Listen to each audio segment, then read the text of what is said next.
We are live on YouTube. Just hanging out today. The usual. Don't forget, if you're watching the VOD, August 30th, there is going to be a 10-hour long live stream, and there is going to be a challenge just like over the weekend, except this time there's going to be prizes. Prizes! Yes, there will be a challenge on August 30th in the community on Saturday. We're going to be live all day, and there are going to be art prizes that people can win just by participating. Mm-hmm. Do we have any perspective tutorials? You know, we can. I can cover some perspective on stream today if you want. I'll put it on the list. Perspective. But other than that, yeah, I have an old video on the YouTube channel. It's called You'll Never Think of Perspective the Same Way Again. It kind of covers some perspective stuff. But I have been needing to make a proper perspective tutorial. We've been so busy with our projects and stuff. Hello.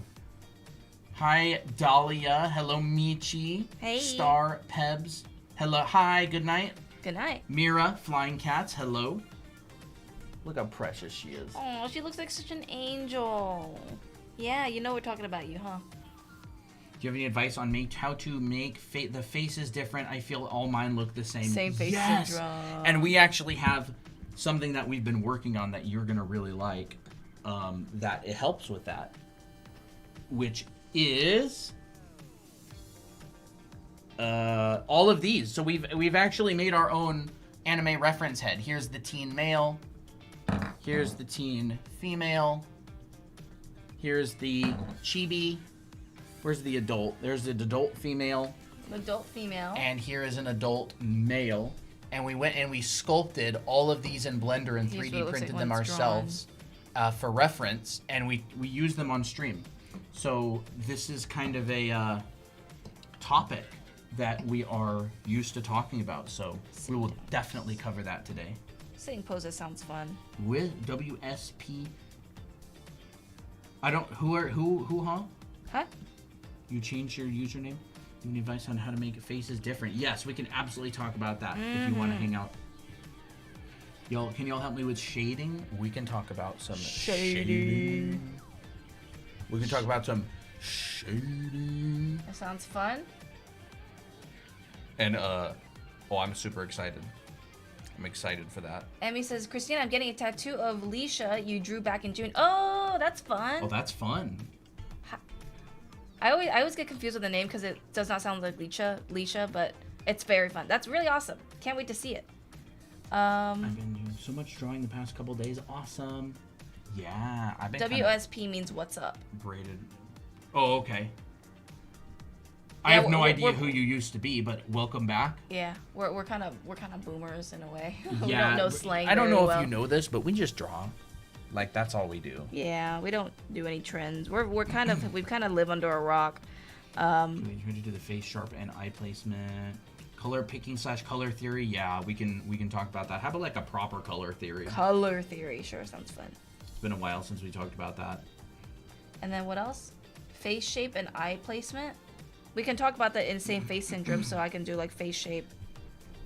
Poppy precious. I'll take a picture of her. I was gonna take a picture of her, but I saw a notification and got distracted. Placement. Okay, I'll do that too. Poppy. Kitty, kitty, kitty. Kitty, kitty, kitty, kitty, kitty. So meanwhile, well, maybe we'll do this. We'll address same face syndrome first because that sounds like a pretty quick and fun topic to do. She's over on the window. Oh, she's so cute. Looking like a cute little angel. Yeah, she's great. Can we do head angles and structure? We can do a little bit on head angles if you want. We've actually done a couple streams recently all about that. Yeah. You can go find it on our YouTube channel. Draw Anime Academy. Like literally full on in-depth streams on head angles. Drawing them from different angles. This was part 2. We use the reference model and we talk about it and explain a bunch of stuff. But yeah, we just did a live stream on that if you're interested. Mm-hmm. I think the reason why people don't understand face shapes is because they're trying to draw a perfect face while not understanding what makes a face look aesthetic. They don't understand the structures of the jaw and the skull, and when they don't understand that, it's really hard to make a face shape. But the thing is, as long as you have certain things like eyes, a nose, a mouth, ears, you got a face. Like, so for instance, I'm just gonna do some exercises really quick. This is just for like unconventional head shapes. You can just do this with anything. So like you can even start off with a random shape that looks funny even. Like you can do like a pear shaped looking shape like this. And you could turn it into a head. So like this technically could be a head shape because you're starting with something that's graphic. We actually saw someone at a restaurant that had a really interesting face shape. And it's not conventional. It's not like your conventional anime head at all, but it's still really interesting. So you can just try this out just to, once again, avoid same face syndrome and also make some pretty cute and wacky characters like what Colton's doing right now. And when I draw a certain type of hairstyle, it looks 2D, but the hair looks amazing. I think a lot of it is just understanding the overlaps. Because hair, when combined with good design and making it look three-dimensional, then it looks amazing. Oh yeah, that's a really fun face right there. See what Colton just did? He just literally put features on it. And this isn't necessarily conventional feature proportions either. Yeah. I would say the only thing that's pretty standard is your eyes are kind of in the middle of your head. And then everything else kind of follows it. You can kind of determine how long you want to make the nose or how big you want to make the mouth. But yeah, that's a really fun hairstyle. Oh, not fun style. Fun face shape. Oh, I really love him. He looks so fun. When I draw a certain type of hairstyle, it looks 2D, but the hairstyle looks amazing. That might have a thing to do with adding dimension to stuff. Yeah. But yeah, I would recommend do this exercise if you wanna get a larger vocabulary of head shapes and face shapes. Do this exercise where you just draw a random shape and you kind of create like and these can be front view faces, by the way. And you can basically go, I'm gonna stick the face inside of here. You could say that, or you could go, my entire face is going to be in this quadrant. So your nose could be here, your eyes could be here, your mouth could be here. And you can do other stuff, or you could go, my eyes are right here and my mouth is right here. So you can really mess. Big brain. Yeah, you can really mess a lot with like character design, and you could go, okay, the nose is going to be really close to there. And this can really help you kind of loosen up, get a little bit looser with how you draw faces. You can just experiment, and then you can kind of dial it back and tone it back and retain some of those shapes. Because I feel like a lot of people who draw anime, they feel locked in. Yeah, they really get locked into a very particular face because they've really only ever drawn one type of face. I would look to like character designers for inspiration. Look at how they approach drawing heads and faces and characters. You could have a character that looks like this, and his name could be Bean. Well, Lau. I'm really excited. Actually, we just commissioned a number of artworks from Lau of the girl group, and I'm really excited. I'm really excited too. Guys, who would love this person for an OC? That's good stuff. Do you think it's easier to draw with a screen display or a pen tablet? Both are actually fine. Yeah, both are fine. Yeah. I worked literally years on either of them, and they're both fantastic. Yeah. They both have pros and cons. A lot of pros actually prefer just like the Intuos. A lot of pros prefer the Intuos because of they can just draw faster on them. Yeah. Like, let's say, as Colton was talking about earlier, the quadrant. He's like, you can fit the face in here. So that means your brows, your nose, and your eyes could be within this area. The only thing I would be careful of is making the eyes so big to the point where it's like bigger than the nose, and that's not going to look that quite right. Yeah, this is an iPad Pro 13-inch, and I just got a new pencil today. Like, let's say that this is a very elegant lady. The Graph Gear 500. Wow. This is an iPad Pro 13-inch. Yes. And then let's say maybe her eyes are like really small. We're always fighting for pencil dominance during We stream. kind of are. But I don't care. I like it. Yeah. How is everybody doing today, by the way? This is a Procreate. Give her some long ears.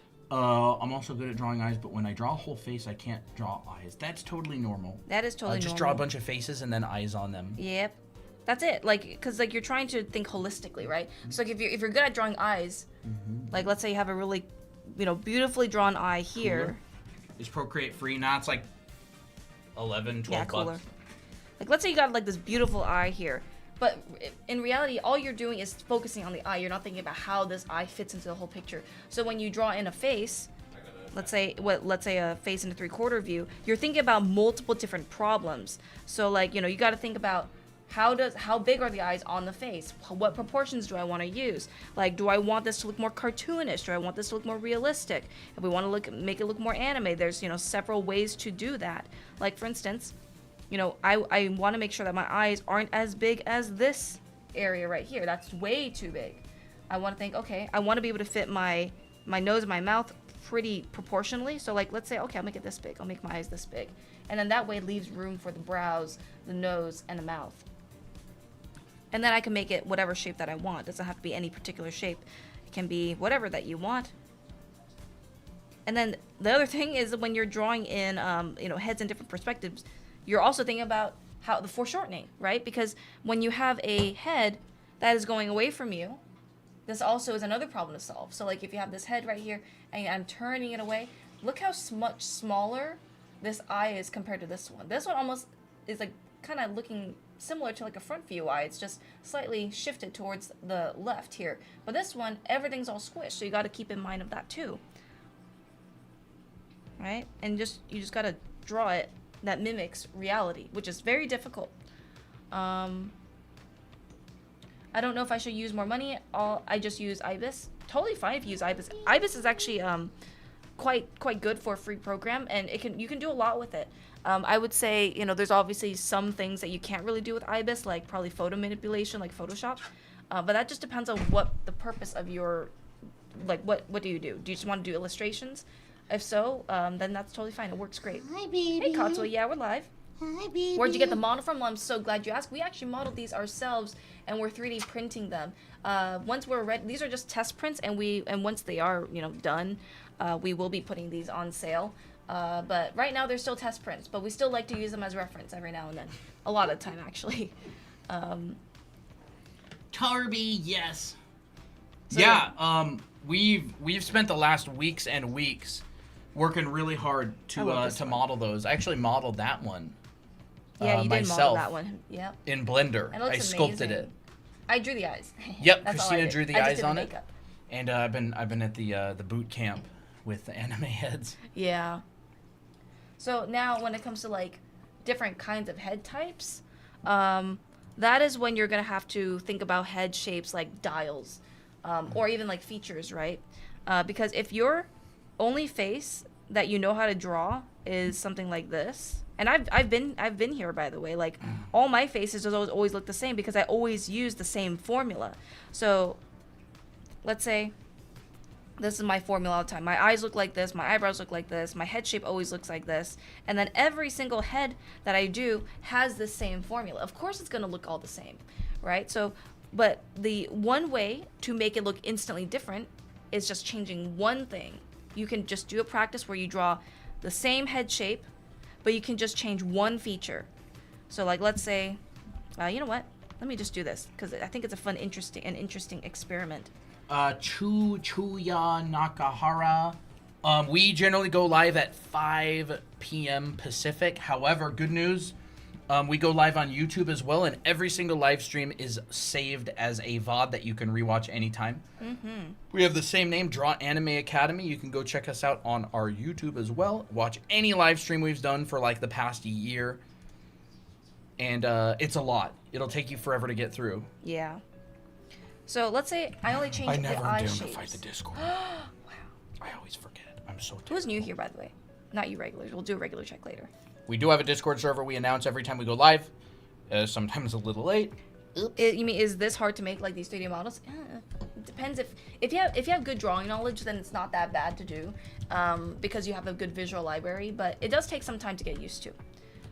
Oh, we got a new person here. I can't read the name because it's like a bunch of symbols. But hi. Hello. Can the Loomis method be used for drawing anime? Yeah, it can. Absolutely. Absolutely. I mean, the Loomis method is basically just making a 3D head, right? Yeah. Like, it's kind of just breaking down basic forms like a sphere and a front plane and all that kind of stuff. Yeah, absolutely. You can use it to draw anime. Of course, you're going to have to change the forms a little bit depending on what you want to do. Yeah. So in this face, I kept everything the same, but the only thing that I changed was the eye shape and the eye size. You can see that this eye shape has drooped down much more, and it looks like a different character already. This is what we do for a lot of our characters and our branding. Actually, I'll just show you right here. All these girls here have a very similar head shape. The only thing that's different is their eyes and their hairstyle. Unfortunately, Naomi's eyes are closed, but you know, either way, she still has a very similar head shape. So yeah, same head shape, but different eye shape. Oh, what's the Discord? You can get it on drawanime.com. Otherwise, you can direct message us on TikTok and ask for the invite, and I'll send it to you. So now let's go ahead and maybe change the nose and the mouth. So like, let's say, what if we made the nose more defined, like this, and maybe the mouth more puffy, like give her puffy lips. Automatically, that looks like a very different face now, even though they have the same eyes and head shape. So it's just changing one or two things. But if you want to change your head shape, like overall head shape, then you can think about other things like, do you want it more close to reality or more squished? Anyways, did you want to say something? Good. I have no idea what was. I don't know. I was just wondering if you want Which to answer. Which is better for drawing, Procreate, or Clip Studio? Totally personal preference. What's your opinion on using 3D models? Totally fine, totally legit. I feel like a lot of beginners use it as a crutch to avoid drawing. Yeah, it's totally fine. I mean, it's like going to the gym and lightening the weight, right? If you want to get strong, it doesn't help you get stronger. But if you want to lift a heavy weight, it can help. Lots of pros use 3D and all kinds of different tools to help because their objective is not to prove they can draw. Their objective is to just get something out there and make it work. So, I mean, it just depends. If you're a student, I would recommend doing everything by hand to strengthen those foundational skills. Like, if you render out a form in 3D, like a 3D software, you're not going to get any practice rendering 3D forms, but you may not want practice. Like, you may be doing client work and you need to get stuff turned in because you got to get those bills paid, you know? I would say 3D models and all those things are more useful for professionals. Yeah. And they take skill to learn, they take skill to use, and it just depends. Like, I mean, there's 3D concept artists out there who hardly even draw. Yeah. And their job is as a designer. Actually, here we have just different head shapes.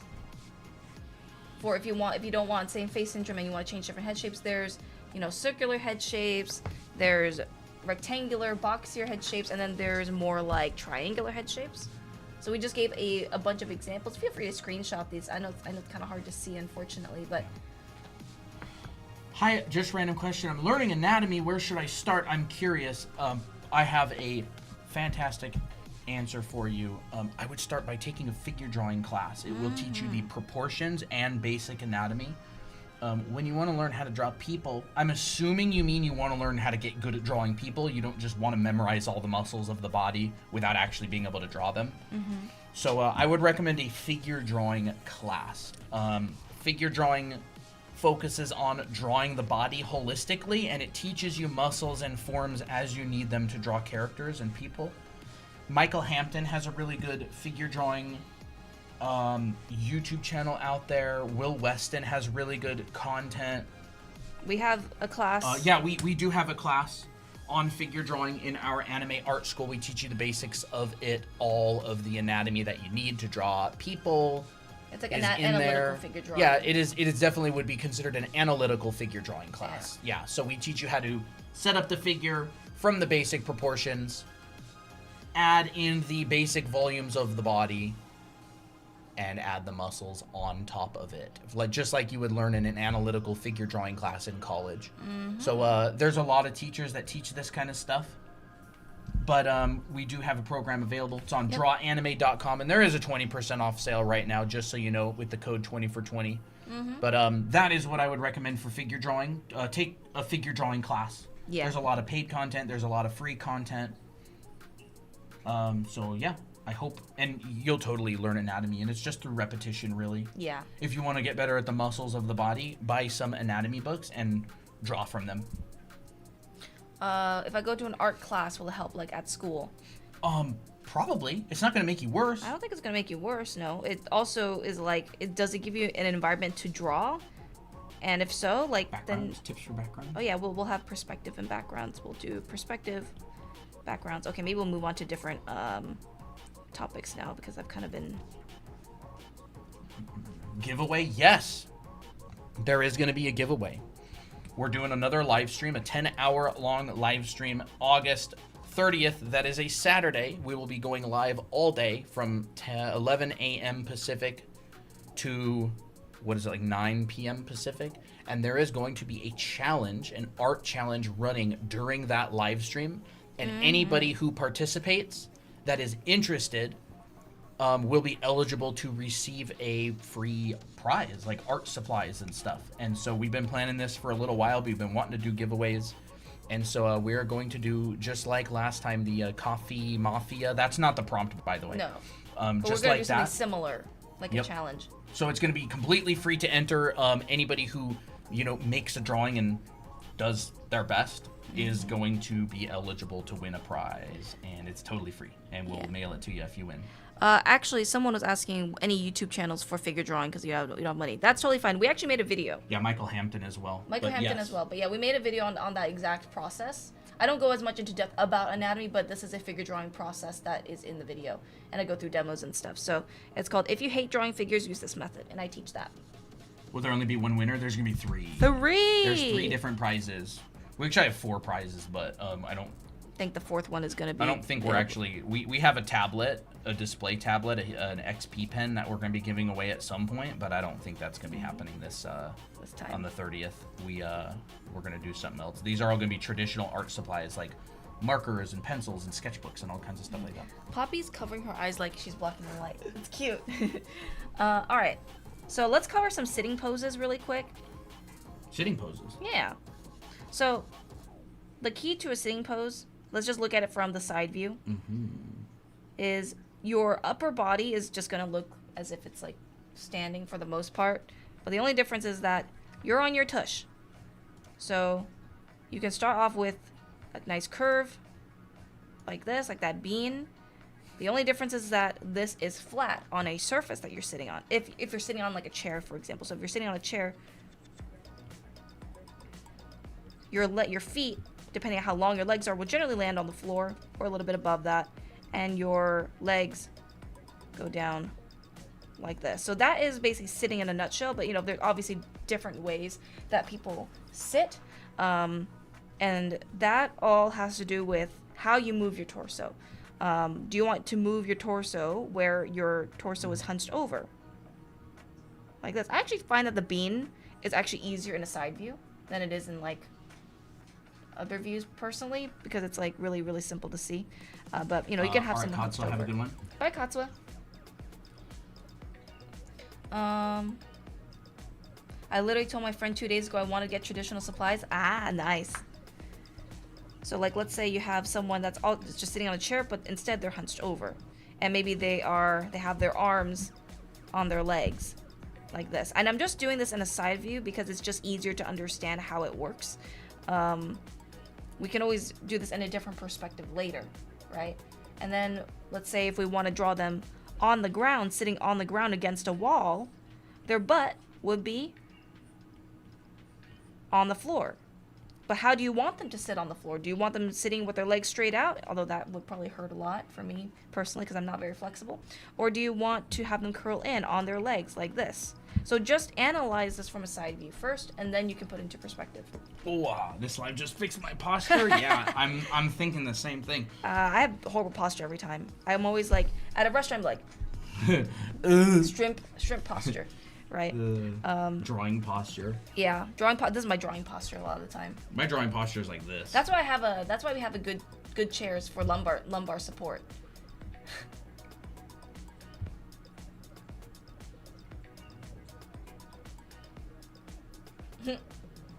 One leg on the desk. Your hand is so funny. Here's the desk. You know, the desk is like right here, and the monitor is like this, and the mouse is like that. It's pretty comfortable though, not gonna lie. Yeah, that's my posture. Hello, Crits. Hey, Crits. Welcome to Anime Academy. Wow, where you learn art and have fun. What was it? Yeah, we're gonna be talking about some backgrounds as well. Tips on eyebrow placement. Eyebrow placement. Honestly, it's pretty flexible. It's pretty flexible. Just make sure it's not up here, and make sure it's not down here. And it'll change the expression. I would say draw a face without eyebrows, duplicate it over, or if you're doing traditional, just draw a bunch of faces without eyebrows next to each other, and put the eyebrow in different spots on everyone, and see kind of like what happens. Do you think this is good? That's fine. As it's not supposed to go past the eyes, okay? So don't let it cross over. It can be high, but that's I think a little bit too high for comfort. Then you won't have any room for the hair. Yeah. So I would say within this range. This is your hairline. You can place your eyebrows. This is like on the higher side. Looks fine. On the lower side, close to the eyes, looks fine. Right? And if this person's really stinking mad, it could even be like that. Angled down. Low very brow low. ridge. Yeah. Yeah. Do you have any tips for drawing hands? Okay, fine. We might as well cover some hands today. I'll put on the list. Ha! That's fun. Sorry, I'm gonna have to take that out. I'll redraw it. Drawing hands. What's up? I have to redraw it. Why? Because it was weird. Yeah, it was weird. You were drawing at a different angle. That was the intention. That was the intention. We'll probably cover some hands today. You have a Lonnie, your life is saved. Guess what? Twinning. We've got a Lonnie here too. Poppy is not pretend sleeping. Christina's drinking a, oh yeah. I'm drinking a Poppy. Christina's drinking a Poppy. I actually really like these. Poppies are great. Low sugar. You know how they make Poppies? Actually, there's a little funnel below our little litter box that only activates when Poppy goes to the bathroom. And it extracts the juice. You want to see Christina draw a little Chikawa? I don't know what Chikawa looks like. Interesting topics today. Yes, absolutely. Yeah. Shading? Yeah, shading, color theory, perspective. I think the light's actually hitting the iPad from the window. Ew. I'm sorry, Kitty. I don't want to. Every time we stream, it's like getting later in the day and the light comes through the window and hits our desk, so we have to close the window. And the kitties love the window open. Yeah, oh my goodness. Poppy's like so comfortable right now. Alright, so yeah, anyways, if I want to draw a sitting pose, understanding where my ground plane is. That's her cute little tortie. Yeah. That's the only time where you can get a mix between a black and an orange cat. So find your perspective plane. Are you looking at it? Chihuahua? Chihuahua? What is Not that? Chihuahua. Oh, Chihuahua. I misread it. I didn't know there was a difference. Help, Christina. Was it the little bunny thing? It's those like it looks like this. They're like little bunny This is what I'm gonna draw from memory. It looks like eyebrows or something. Those. Kind of like this or something, right? I thought there was a bunny. There's probably there's definitely I think there's multiple types of them. I don't remember. They look like hamsters to me. What time is it there? 5:46 p.m. It's Chikawa. Don't mind me, I confuse it. So it was Chikawa. Not Chihuahua. Chewbacca. Chikawa. Okay. Alright, so sitting pose. Do you want to place this person? Chikawa? Just search it up on Google and we'll find out. Chikawa is a Japanese series. Isn't that like the little cute animals that Tori's always... That eats the cockroaches or something? That's the only thing I saw and I was traumatized. Just go to general chat in the server and just go... Chikawa. Wow. Ew. Yeah, it's like those... It's those things. It's those things. Yeah, hold up. I kind of got it right, but I don't think it has eyebrows, it has blushies. Okay, Bunny One Usagi. Thank you, Crits. And yes, you heard correctly, regulars. There is going to be another challenge, August 30th, Saturday. It's going to run all day, and there will be prizes. It'll be free to enter. You can draw more characters during stream, and it's going to be a different prompt this time. Let everybody know. yeah, let your friends know, let your relatives know, let random people know. Totally fine. Yes, we're going to be doing a really fun live stream Saturday. Is it this Saturday? No. It's the next Saturday, the Saturday after this one. Yes, the In 9 30th. days. The 30th. Now, do you want this person to be sitting down with their legs in front of them like this? It's all about a bit of the foreshortening. Yeah. Brush. You can get the brush for free on drawanime.com. It's the green button. You take a screenshot of this. If you want to know where to get the brush, there you go. And if you're in the Discord server, it's !brush. Chubb says, I called my estranged mother and let her know. That's funny. Hey, Shachuru? Is that how you... Shachuru? It's completely free, by the way, the brush. Yes. Brush is completely free. Hey, there's some sitting poses, you know, if you want to do cross-legged. What other topics do we have? Let me check. Shading, color theory, head angles, backgrounds. Hands, perspective. Probably a lot of these you'll cover, like perspective, shading, color theory, background. I'll talk a little bit about perspective right now if you want. Sure. We can switch. Yeah, 1 second. Let me just draw real quick. So proud of my sketch, I don't even want to render it. I know what you mean. How about duplicate it? Unless you're not drawing traditionally. Unless you're drawing traditionally, duplicate it and go ham. You don't want to miss out on the practice that you'll get shading an amazing sketch. Any tips on composition? Honestly, we haven't talked about composition that much. Composition? Yeah, I can talk a little bit about that.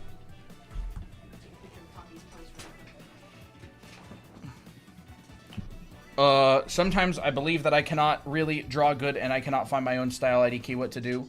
I would just keep practicing. Tackle a subject. Like if I start feeling bad and I feel like I'm terrible at drawing, I'll tackle like a new subject. You have a really steep learning curve. Like for example, spend just a week drawing something you're not used to drawing. You'll improve at that subject so fast and it'll be like a big motivational boost. For me personally, I wouldn't even worry about style. No, don't think about style. I mean, yeah, don't worry about it.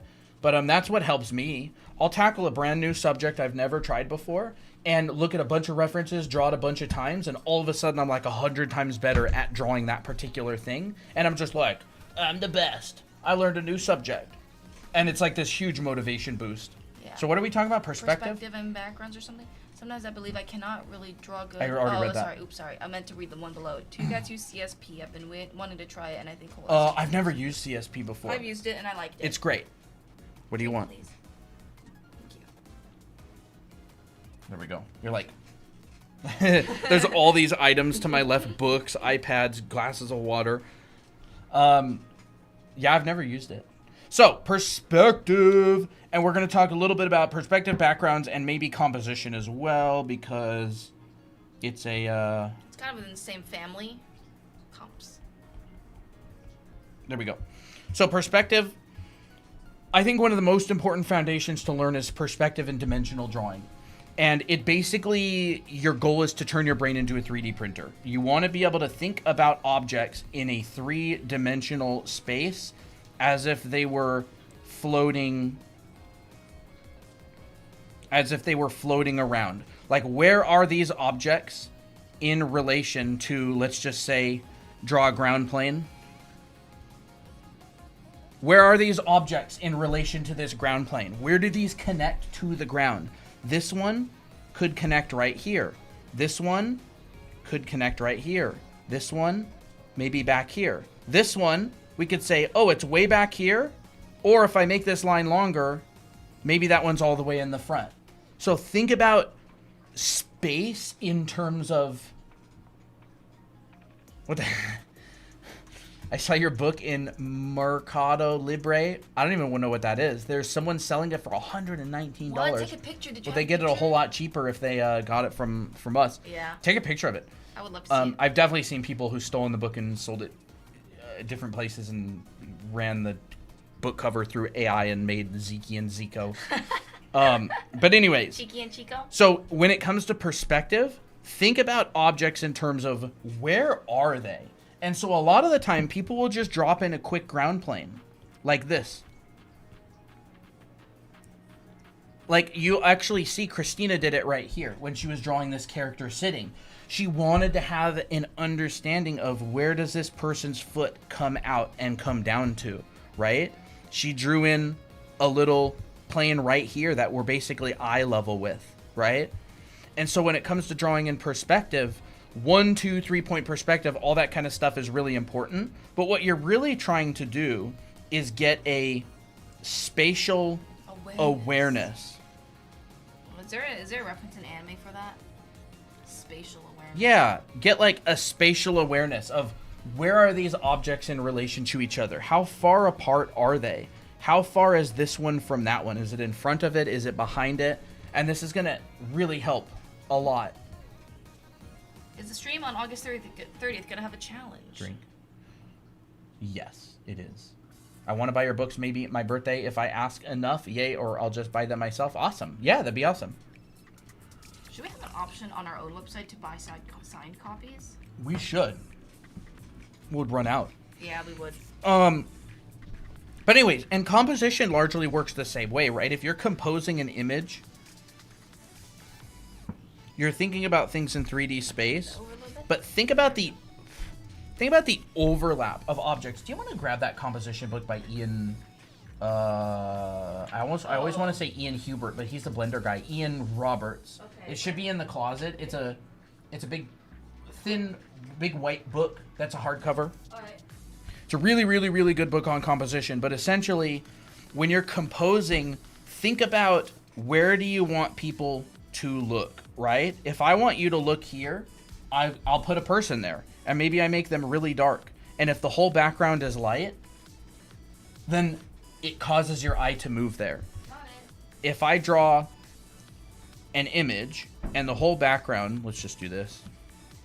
That didn't work at all. The heck? How about this? Will this work? Yes.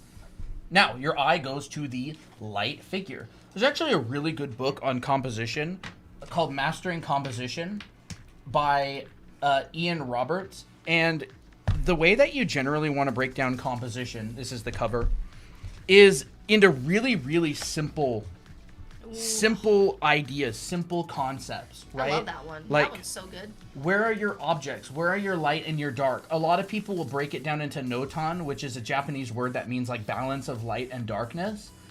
And it basically is a two-value study. So when it comes to composition, you really don't want to use more than 4 values, meaning 4 actual shades. So let's say here's white, here's light gray, and here's dark gray, and here's a darker gray. You don't want to use more than 4 values, or else things tend to get a little bit too convoluted when you're doing studies. Oh, that's where over-rendering comes in, I think. And so, let me think. Let's just find some examples here. I really do recommend. He has a great YouTube channel as well. He's a landscape painter, but all composition works the same, which is just directing your eye. Oh, I love that one. That one's so cool. Yeah, let's find some stuff. I don't reference this book on stream very often, but I was looking at it the other day. Here's a good example, right? Look how strongly her face is silhouetted and her shoulder silhouetted against the background, right? You can literally see a triangle on the composition. See, her face is silhouetted against the dark. Her head is silhouetted against the light.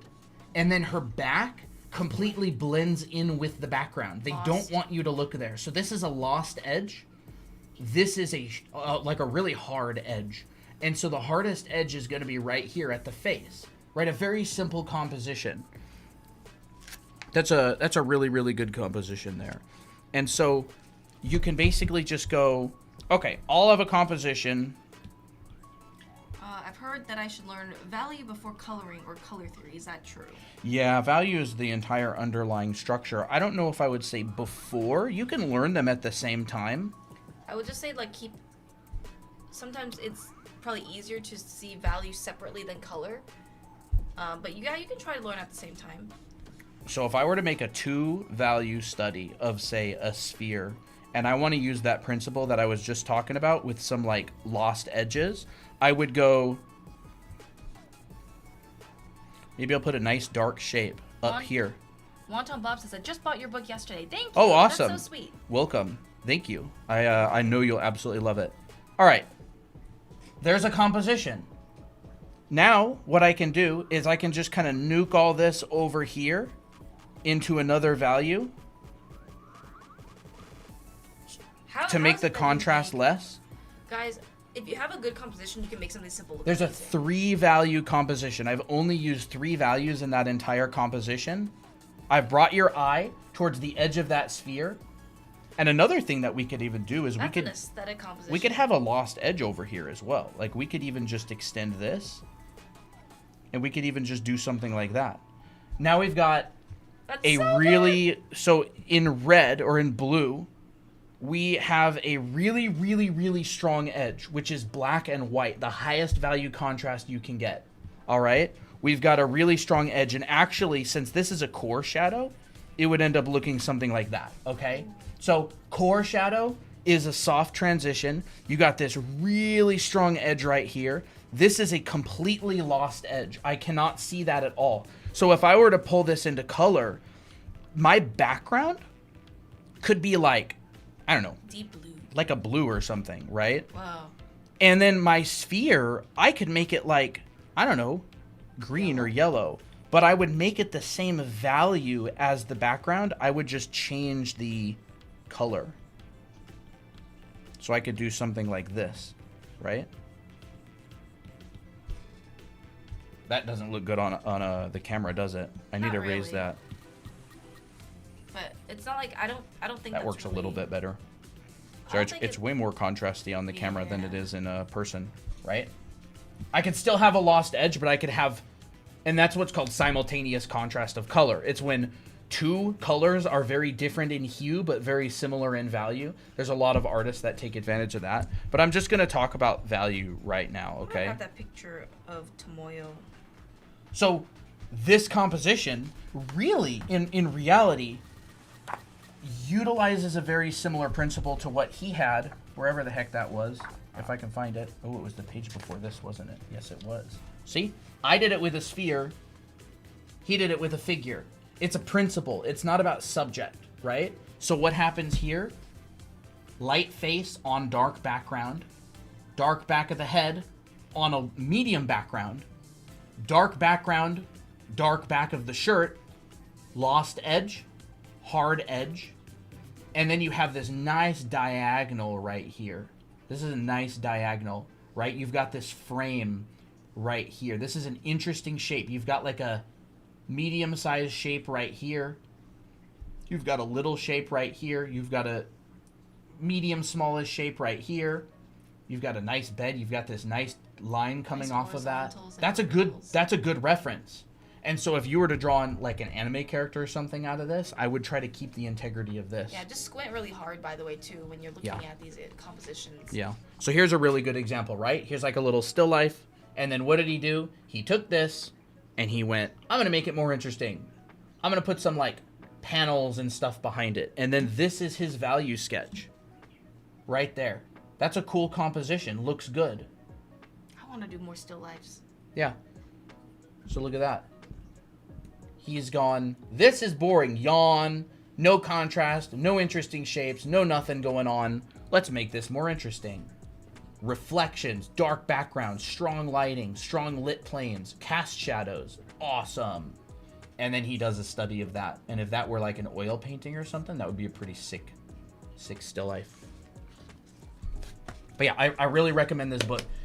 Composition doesn't care about subject matter too much. Landscape painting, anime art, splash art, all those rules, it's just directing the eye. It's where do you want people to look. So break down stuff into simple values, decide what you want to tell people, and try to figure out how to compose it using as few pieces as possible.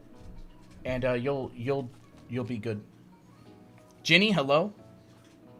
Hey, Oh, Jenny. this stuff is a lot of fun, right? It's a good book. I'm really impressed with it. It's good stuff. Understanding color. It even covers some color.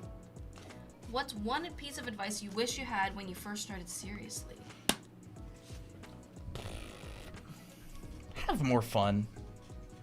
Have more fun. I was really hardcore, but I didn't have fun a lot of the time.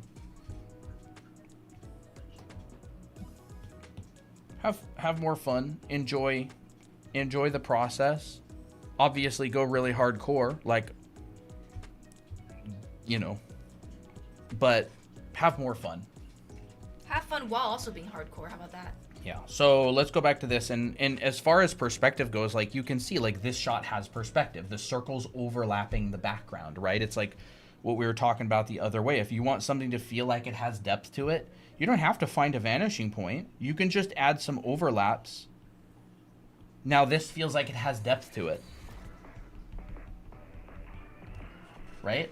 How do you utilize that? Well, let's just say that you got a cone and it's a skirt. You can have the edges of the skirt going overlap. Overlap. Overlap in the back. You can have the front one overlap whatever's behind it. Right? Maybe I'll do like a skirt like that. Right? It's the same thing in hair. If you're drawing hair, you can go overlap, right? Overlap. This hair goes over that hair, goes over that hair, and then we can have this hair come down there, and this hair come there. So it creates depth through overlaps. I never found a vanishing point for this. I never found a vanishing point for this. I don't need to. The overlaps create the depth. Parallax, objects going in front of other objects. Like, if I draw a cylinder, or say, I draw like a plane, and I draw, say, a sphere above it. You guys explain things in a way I can understand. I really enjoy these streams. If I have a shadow of that sphere, that gives you a sense of space. It gives you a sense of like relativity of the sphere to the ground.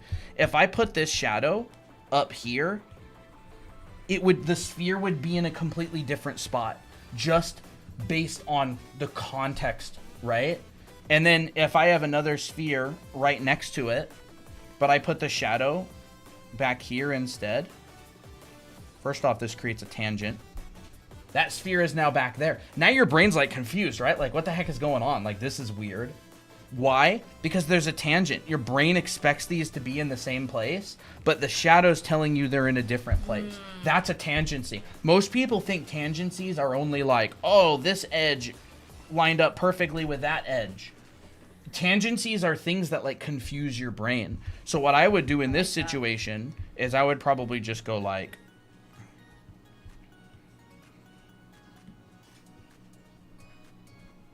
you know, maybe like this, and I'd shrink I did that in a dumb way, didn't I? There we go. Something like that. We could do that. That would tell you that second one is further away. I can make some more overlapping planes. One thing that this reminds me of is kind of like the game Superliminal. Where There we go. That gives you a better sense of space, yeah? Where, like, you look at something and it becomes the reality? Yeah. Yeah. That's kind of like, that's why it's very trippy. Can you guys quickly do a Loomis method tutorial for the anime style? I'm not familiar enough with Loomis method to just teach it out of my imagination. It's been years since I learned it, and I don't actually use it on a daily basis. So I would want to... Do that, like, study it first. I would want to study up a little bit. Yuki says... Not smart at all. I've taken a lot of classes from a lot of really smart teachers. Yuki says, thank you. I've been struggling with composition, and you helped me so much. Awesome. I really recommend this book. It's good. Hashtag not sponsored. I like this guy's YouTube channel a lot. It's really good. It's called Mastering Composition. Techniques and Principles to Dramatically Improve Your Painting. You know, it'd be really awesome to see a streamer be like, I really like these two anime books. Yeah. I'd love that. I'd love to bring that guy on for an interview at some Oh point. yeah, totally. But anyways. Do you guys have any tips for hands? Christina does. Hey, you do too. You know how to draw hands. Yeah, I mean, composition is all about directing attention. And then you can just go, you can show people how far away these sheets are from each other just with a cast shadow. Like that. They do it all the time. Like if you draw a skirt and a leg and like some legs.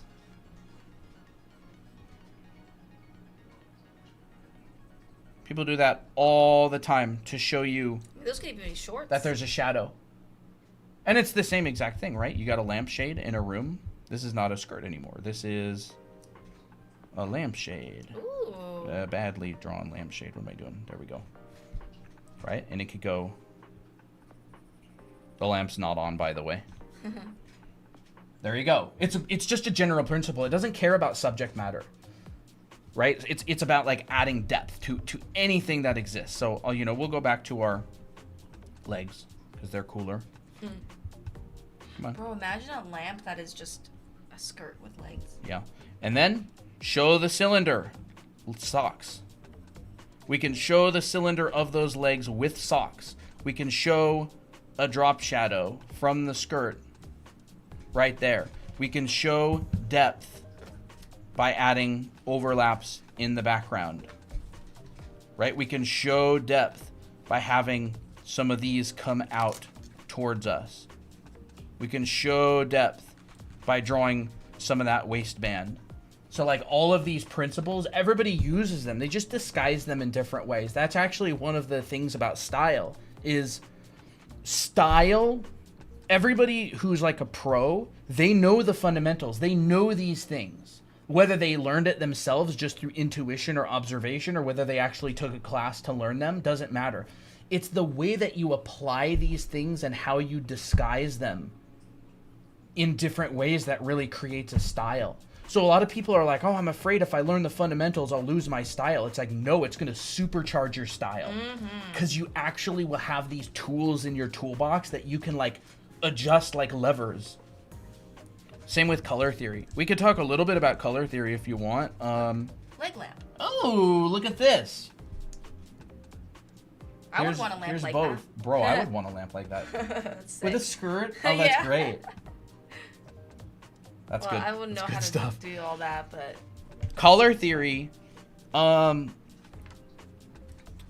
Most high-level painters, when they think about color theory, they think hue, saturation, value, or they think what value is it? Or no, is it HSV in that order? Is it when they're Hue, picking like a saturation, color, value. they're just like, what hue is it? Okay, that's like a reddish. What saturation is it? Okay, it's really desaturated. What value is it? Okay, it's like a 30% value. They'll approach it in different ways, but a lot of professionals will just go, they'll think in terms of like color. relative. Yeah, it's all color relativity. Color is relative. So if you do like, like a background, like let me do a different color. Let's do like green, right? We'll have like this green color here. Oh, that's cool. So again, stream, because we're recording on a camera, it's not quite as easy to see, but we've got this like desaturated, really not super warm green, right? And I could go, this is my shadow. And then I go get my light, I come up, and I could be like, okay, this could be my light color. This could be my light color. And let's say I've got like some grass or something here, all right? And then let's just take my shadow color and let's apply some of those overlap principles. Like that. Now this is like a dappled light patch of grass in my mind, right? And then I can come in here and I can just kind of nudge around this color a little bit. You won't be able to see it on stream that much. I can see it. You can see it? You can see a very, very tiny shift in the tone. Yeah, I'll just nudge around the color. I won't change the value. I'll just go, oh, here's a little bit more bluish. Here's a little bit more greenish. And then I'll come in here and I'll go, where do I want people to look? Okay, maybe I want people to look at this like, I don't know, top corner up here. So I'll go a little bit more saturated.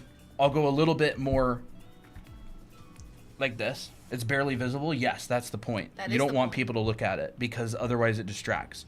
It's a really, really subtle color shift. Well, the subtle color shift is kind of meant for. It's kind of meant for people to be like, I don't know what's going on, but something's really interesting. Yeah, it makes it more interesting. You don't want people to be able to see it very much. You want it to be kind of subtle. Yeah. And so then you can come in here and you can go, well, I'll just make some of my dark shadows, and I'll go darker, more saturated, more blue. And I'll make maybe some like dark shadows in here. Just something going on. Thank you for the follow, guys. Renzi, Kayla, Arena, Hyperfixations, hearts for everyone. Thank you. Ooh. Let's make some like overlaps in the background. So when a lot of people think about color theory, they're going, what are my warms, what are my cools, or what are my cools, what are my warms, right? They could go, okay, there's a cool light and a warm shadow. This is a warm light and a cold shadow, right? And then they could go in here and they could go... Put a hamster in it, I don't know. Let's go over to orange. And let's put some like simultaneous contrast in here or something.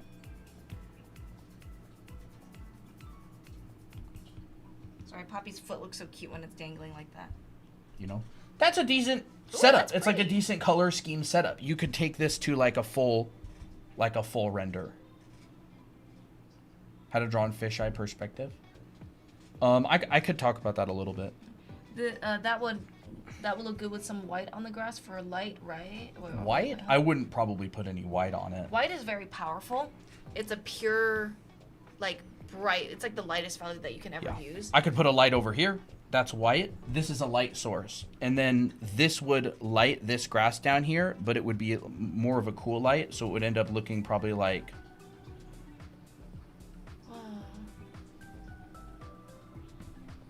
But now notice like that in the background. That's the only thing that you focus on now because it's super contrasty and bright.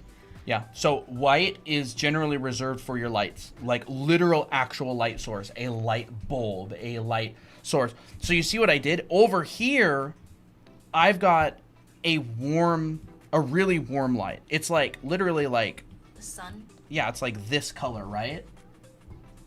It's like yellowish white. And so this really, really warms up the grass. But back here, I have an actual white light, which, again, it's relative. So in comparison to this patch of light is going to be very cool because it's a cold light compared to my warm light. If this was my warm and I wanted a cool light, I could come over here and make a cool light. Now this is my warm and this is my cold because I'm using, say, a blue light. You see what I'm saying? Like it's all relative. You want to choose your warms and choose your cools. White is warm compared to blue, but white is cold compared to orange. Right? This is a cold light compared to the light that's shining on this. And so again, like we could come up here and be like, you know, give it a little bloom. I like the bloom. Bloom's very cool. You know, we could even come in here and get some more dappled light going around, right? Like cute little shapes. Yeah. Big, medium, small, close together, far away. And then, you know, we could take a red ball by a warm light. And we could just chuck it in the grass here. Where do I put it? Maybe like here. That looks good. Maybe you want to move it over a little bit. I'm going to take a red ball, and it's hit by a warm light, right? So this red is going to be super duper warm. It's almost towards orange. There we go. This red is not over here. It's not this red, right? It's not this red. It's more of an orangish red. Why did I make it an orangish red? Because it's being hit by a warm light. And then, cool shadow. So I'm going to come over here, and I'm going to go much cooler. Maybe even into like... magenta or something, maybe like here, right? Again, it's the context. This could be a completely different scene. This is not the way to choose shadow colors. This is the way to choose shadow colors for this particular image that I just set up. It's not always this way. The reason my shadows are so blue is because I've got my blue sky lighting it. In my mind, I'm going sunlight, blue sky, sunlight. Why is that so low? What did I do? Is the opacity there? I killed the opacity. So using white for the closest part of the grass to the light is bad. I wouldn't. I mean, you could. You could get away with it if you know what you're doing. I don't like to think in terms of like, oh, this is good, this is bad. It's just most professionals would advise against it because white is your most extreme. Now, of course, look at the guy who wrote Hellboy. He only uses white and black. But that's also within the context of the style and because like he's just using the white for the lit side and black for the shadow side. So it's not like, I mean, he's using two extremes, which I think is interesting. Yeah, and you can totally do that. It really does work. So there you go. Warm light, cool shadow. And then I'm just going to take this and go, whatever. Cast shadow. Put a little cast shadow in there. And now what am I going to do? I'm going to go back and grab my darks, which were actually quite blue. And I'm going to chuck them underneath of this. Right? Something like that. So it's like, it's a very flexible thing. It's like you make a decision and you stick with that decision, stick with that logic. If I were to light a red ball over here. This manga artist uses complete black and white too. No tones at all. Yeah. There's a perfect example of black and white. So again, there's no rule that you can or can't do something. It's just... How are you going to use those values? Yeah, generally speaking, if you decide you're going to do something, try to stick with it, or you may confuse the viewer. Yeah. All right, let's make that a little bit bigger back there. So there's that light in the background. And I may go here, and I may have an actual reflection of my light source. If this is like a reflective ball, I may actually go like that. Now it's a reflective ball. And he's using the color of the light source for the highlight. And I may go in here and add a little bit of blue. What do I do when I add blue? I'm going to desaturate this. I'm going to go more towards purple because blue and red make purple. And I'll come up here. Yes, this is color theory. And I'll probably just chuck a little bit of that sky color in there. Because if I'm making this ball reflective, I'm probably going to want a little bit of that sky color in there. Someone's asking, are you going to put some green from the grass in there? If I did, it would be on this side. You could put a little bit of green from it. Again, I would only see green if it's bouncing or it's a reflection. So if this is a chrome ball, then absolutely it would be a green ball. If this is a red ball that's reflective, you need light to bounce, right? Light bounces. So all of this in the shadow is not getting hit by a strong light. So I'm not going to get very strong bounce. The stuff that's in the light, I may come down here and go... Maybe get some in there if I feel like it. I don't really feel like it needs it. Could put a little bit. I feel like you won't really see a lot of the green because green and red kind of neutralize each other. Yeah, and I'm knocking out my main stuff, and I feel that I've actually gone a little bit too far over here. And again, I'm really trying to knock out like the main components of this. Maybe a little bit of, ambient occlusion in there. And again, this is not the way to do it. This is a way you can do it. Oh, so there we go. Nice. We've got like, a marble on the grass. And then if you want to be, whatever, clever, you can come in here and you can start adding some of that parallax, right? And you can add some of this parallax. There we go.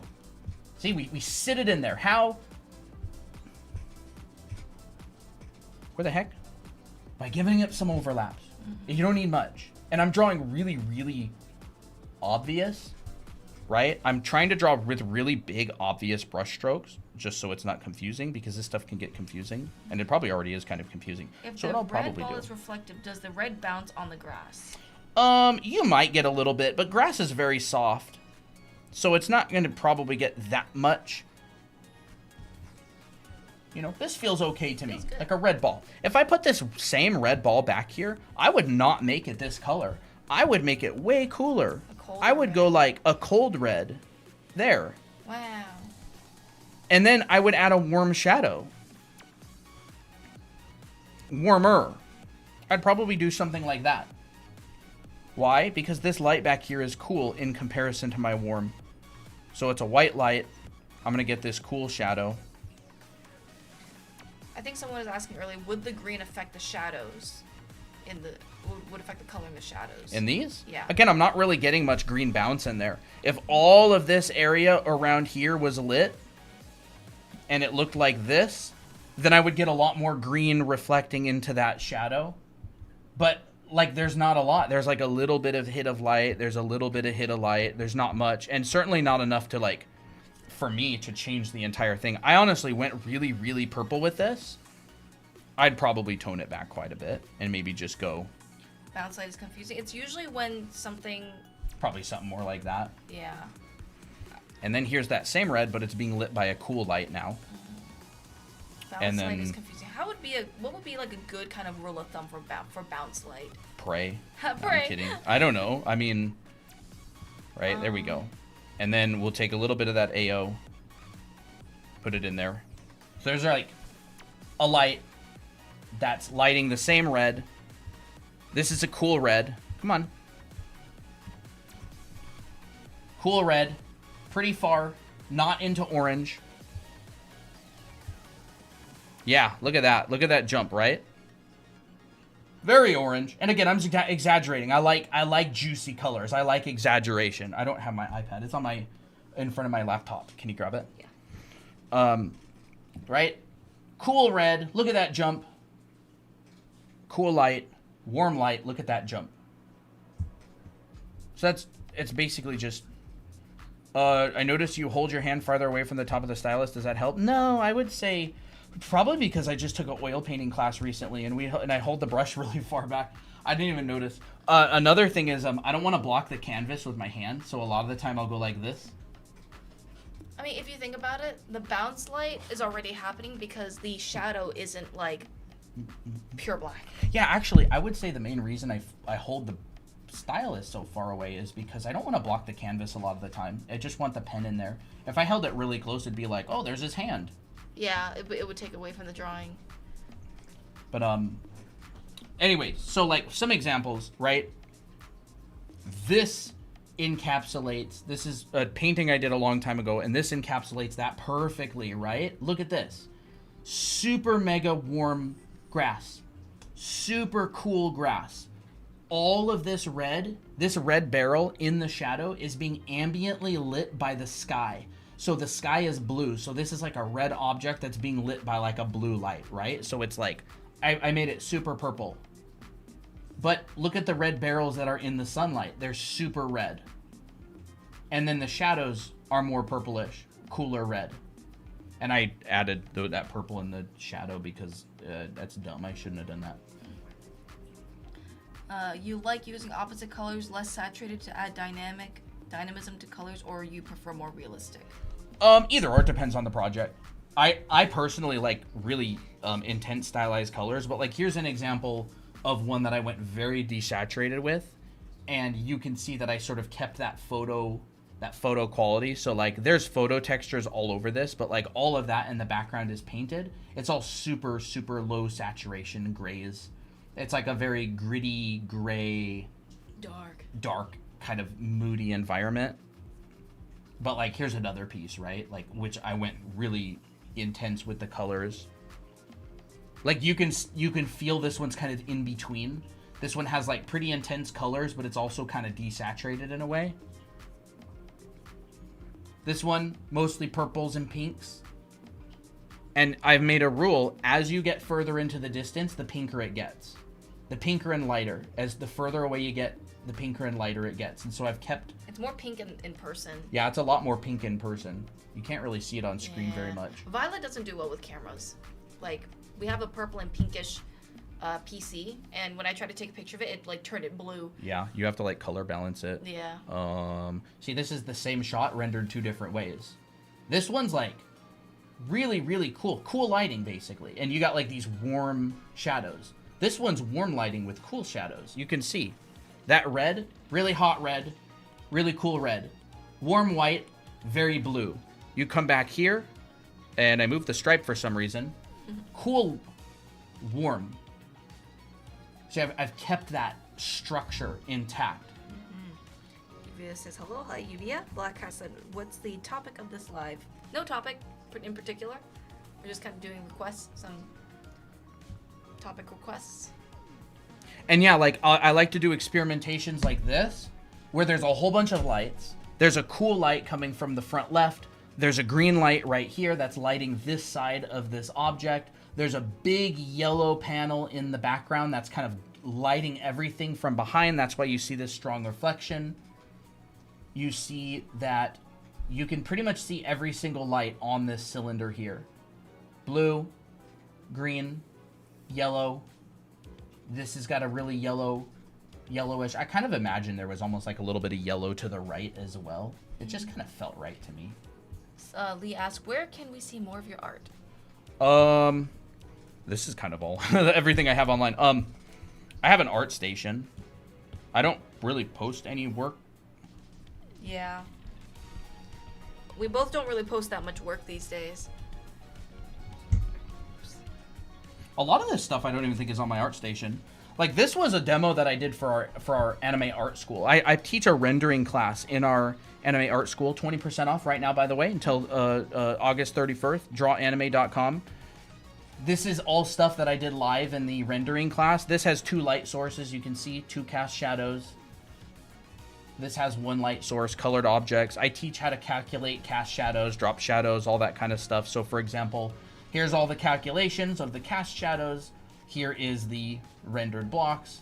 It's a very like progressive class that starts you off with very basic forms and then gets more complicated into color theory and all kinds of stuff. I talk about material rendering. And this is pretty much all just done with like the basic round or the brush that's done on stream that we give away for free. You want to show the coupon? Boba cup. Yeah. So this is all done in the anime art school. This is all from our classes. It's a set of recorded classes. This is from the painting class. And it's all my work. I even turned a little space heater that we have into a ball. And so you can see like I'm rendering like different materials. If I buy classes what? If to buy classes, one store charged me more because I paid with euros instead of dollars, so I'm scared now. You'd probably want to figure out what the conversion is. Yeah. But it is in US dollars. It's in US dollars. Yeah, and I would come in here and actually like properly smooth this out a little bit. I just did that quick earlier because I was lazy. Apparently, if you go into like the blur tool or the smudge tool, you got to turn the spacing off to make the smudge tool go way faster. Apparently. Interesting. Yeah. See, I would do that, and I might even just come in here. Like now that this is set up, like the structure of this kind of feels decent. That's when I would go in here and start to focus on what are my cores, what are my casts. That's an eraser. Right? What are my cores? What are my casts? Would this be a little bit darker? Would this be a little bit lighter? What about my edges? I may come in here and what I would do is now that this is set up, I would literally come in here and figure out like all of the blades of grass and how they're overlapping each other and in what order, right? So I would come in here, I'd probably do a line work, and I would literally just come in and go, where are the tufts of grass? Cute. Where are the blades of grass? How are they overlapping? I would draw this like anime hair, where I'm actually planning and thinking about design. Yeah, the design of the blades of grass. Are there little nuanced colors? Are there little pieces of grass that are being hit? Part of it's in shadow like that. Maybe something like that. I would come in here and clean all of this up. But like my main intention earlier was I just wanted to get something there so I could kind of gauge the piece as a whole.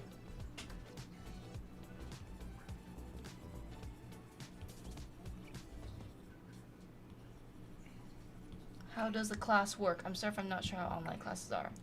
You basically, if you buy it, you get it forever. It's a set of recorded classes. You can go through them at your own pace whenever you want. You buy them, you get it forever. There's recommended homework. There's a syllabus. There is a which tells you all of your homework. It tells you all of your future classes and assignments.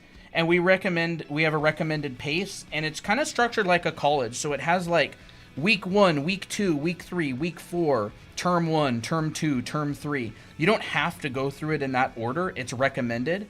It's a program for serious artists who really want to get better, and basically it's like an art college, but it's at your own pace, and it's very focused. You can check it out on drawanime.com. You can read all about it. We got a lot of stuff on that page that talks about it. You can see previews of the classes. You can even download the syllabus, look at what you're going to get for homework. We're very transparent about that. Oh yeah. There we go. I get it. Awesome, Flying Cats. Well, awesome. Look forward to it. Yeah, and we're running a 20% off sale right now. It's like $100 off. So the code is 2420. 20FOR20. And if you want to get it, it ends by the 30th. Oh, sorry, I was blocking that. Yeah, drawanime.com. It's the yellow button, Anime Art School. You can check it out there. But I don't really do demos like this very often on stream, do I? No. I always think it's really cool. This is a real treat. How much is it with the discount? $397 US, I believe. Original price is $497. Yeah, it'll tell you the exact amount if you put in the coupon code, but I believe it's $397. Mm-hmm. There we go. So that's how I would paint something like that. And again, I could add anything I want. I could go in here and add a blue. Turn it into a potion bottle. Blue ball, right? This could be a potion bottle. It could be a potion bottle. And what I would want to do is I'd probably want to find some really good reference. Want me to find one? It'd be kind of hard. Glasses, I haven't practiced glass very much lately. I thought it was just going to be like a red potion bottle. The whole thing was just like a red base. Could do something like that. This would have speculars on it. Oh, a red potion bottle, completely. Yeah, completely red. Oh, that's cute. But then there wouldn't be any material. Oh, that's true. Okay, then yeah. It could be something like that. It's just going from imagination of what you'd get a specular highlight here. You get a specular highlight. Actually, someone here. Well, that wouldn't be in light, would it? We've had a few questions on how to render glass, and since glass is transparent, you would only indicate the edges of the lit side and a bit of the turning edge. So you would kind of render glass. I would have to think about this for a little bit. You definitely get a bunch of the sky reflecting in here. You get the sky up there. Kind of like that sort of thing. I would have to think about this for a little bit. It gets a lot more complicated when you start rendering with complex materials. Mm-hmm. With the discount, Hyperfixation says that's equal to my college class prices. Oh, awesome. There we go. Yeah, but this isn't one class. This is a bunch of classes. Yeah. We try to make the program really affordable for people who can't go to college, can't afford to go to college.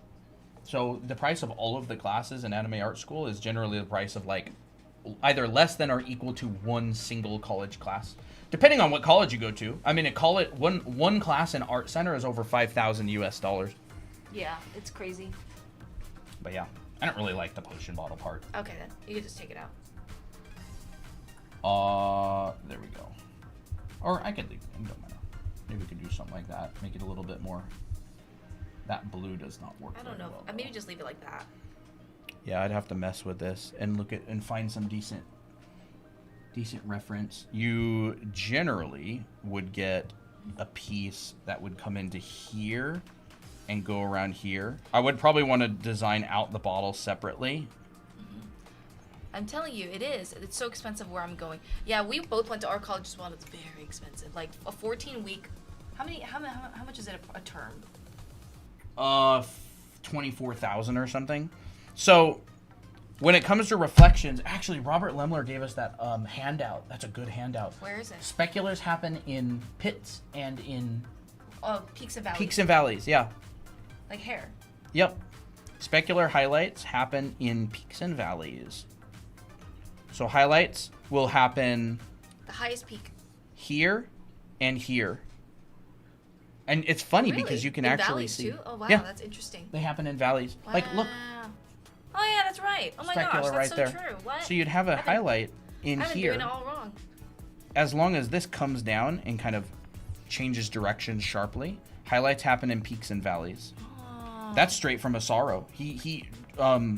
Robert Lemler still has John Asaro's notes from when he took his class, and I love it. Have you ever worked with the game or film industries? I've worked on games. Colin's worked on games I haven't. Yeah, The I only was thing I've worked on I was a concept artist for a while. I don't know how full we would make this, but essentially, I would probably go like this, and then we'd change this shadow, and we'd bring it up, Ooh. and it'd come probably along Should we put a cork in it? the lines of there.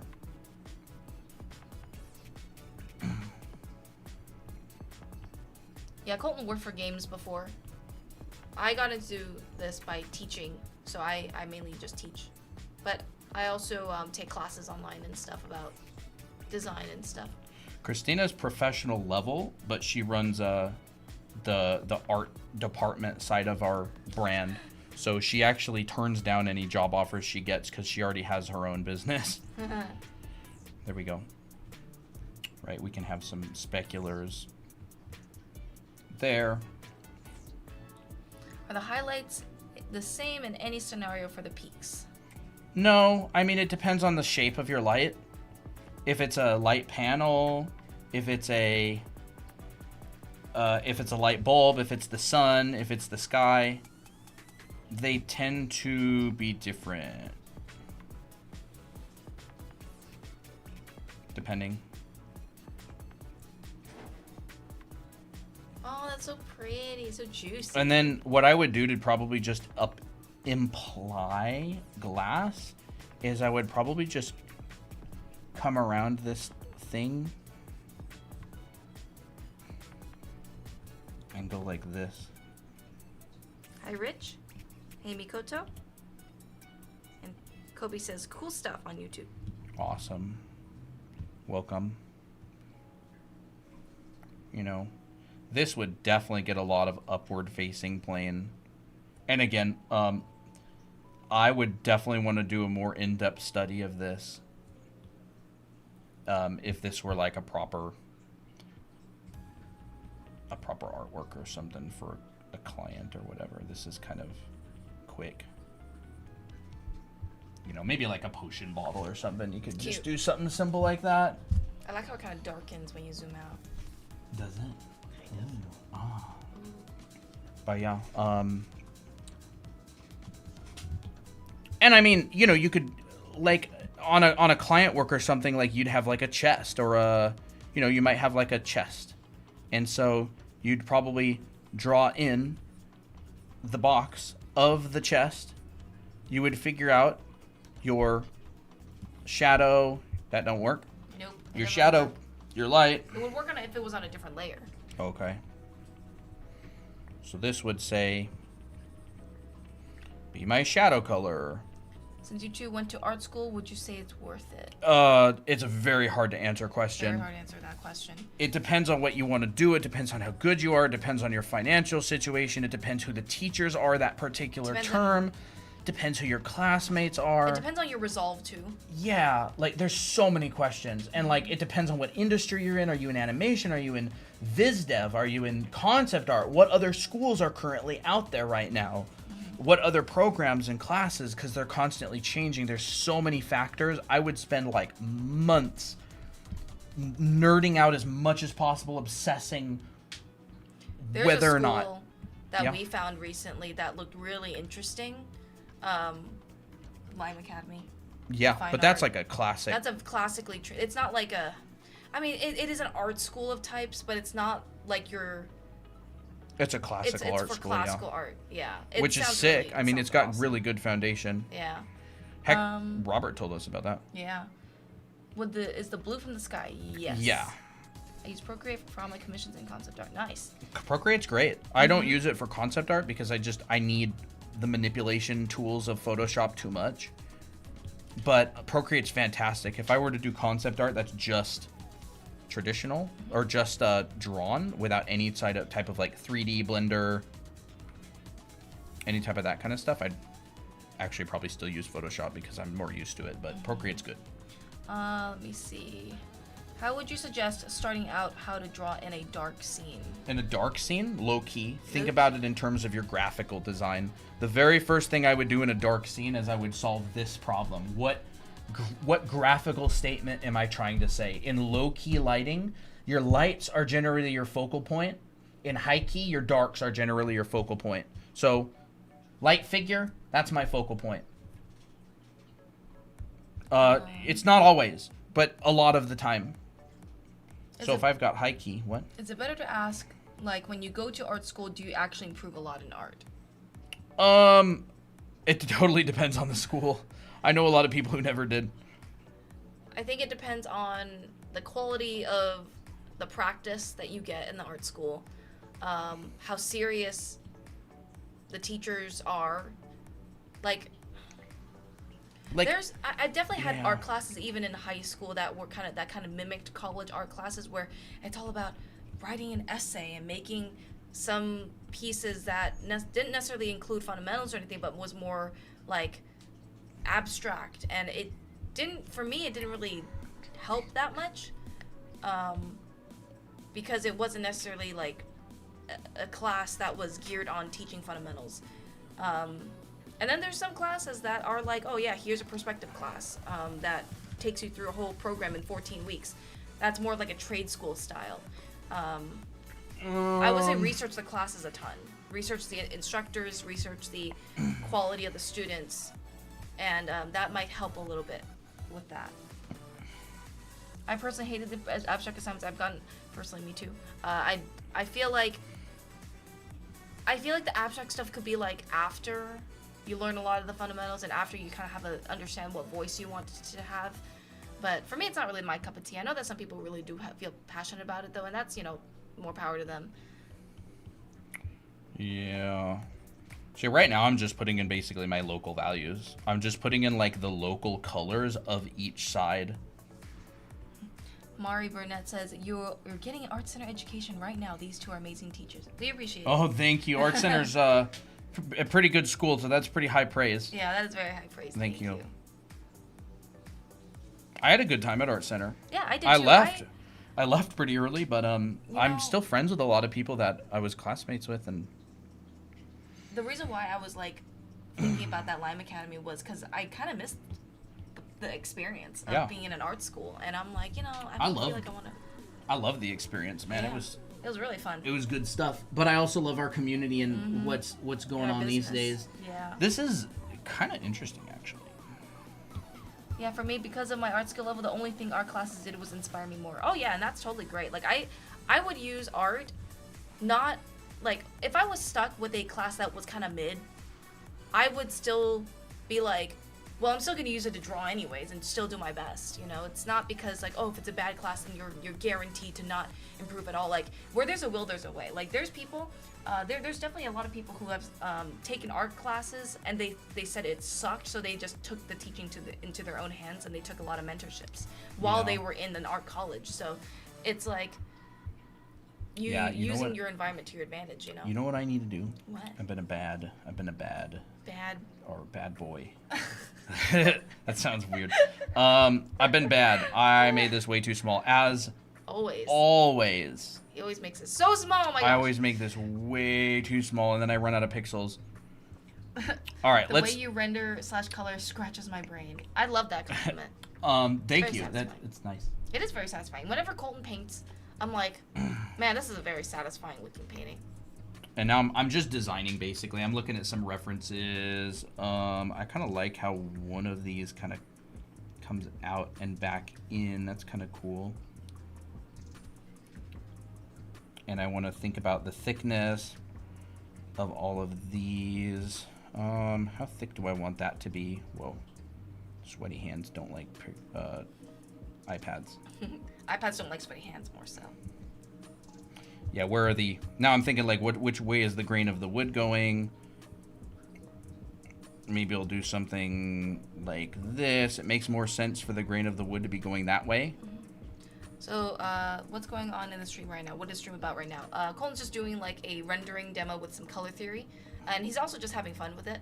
So it's kind of like a mix of chilling and also teaching. I actually kind of like how some of those come out like that. And I'm really focused on the silhouette as well. Do you have to change something in Procreate settings or so resizing doesn't tank the quality? Unfortunately, resizing will always tank quality because you're changing things in different pixels and your piece has to kind of change in relationship to that.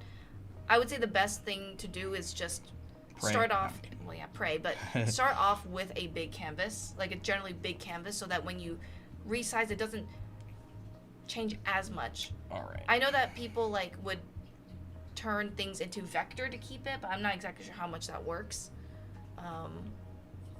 So I don't know. Controversial art thing is I only do digital art with my finger because of how I got used to it. Yeah. I don't think it's controversial. I don't think it's controversial. It's totally fine. I mean, lots of oil painters paint with just their fingers. Yeah.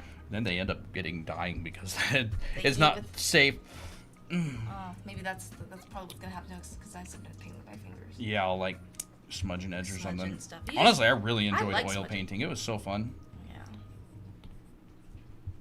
Yeah, but like I would take this approach. If I'm designing something out, I would figure out the local value of my 1, 2, 3 sides. I'd really focus on designing out the box, right? Obviously, it's a teeny tiny little box.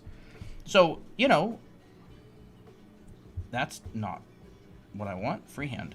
The thing I was told as a young artist was zooming in to do details is a bad habit. It tends to be a bad habit, but if your structure is already done like mine is, and I'm actually working on details, totally fine. But again, like painting shape to shape, that's a really big topic of discussion in the art world. Can you tell me more about painting shape to shape? Like, it's like when you draw an image, right, and you're gonna draw a character, and the character's hand is up here or sword is up here, and people are like, oh, like I'm gonna render out the detail on this. I could not.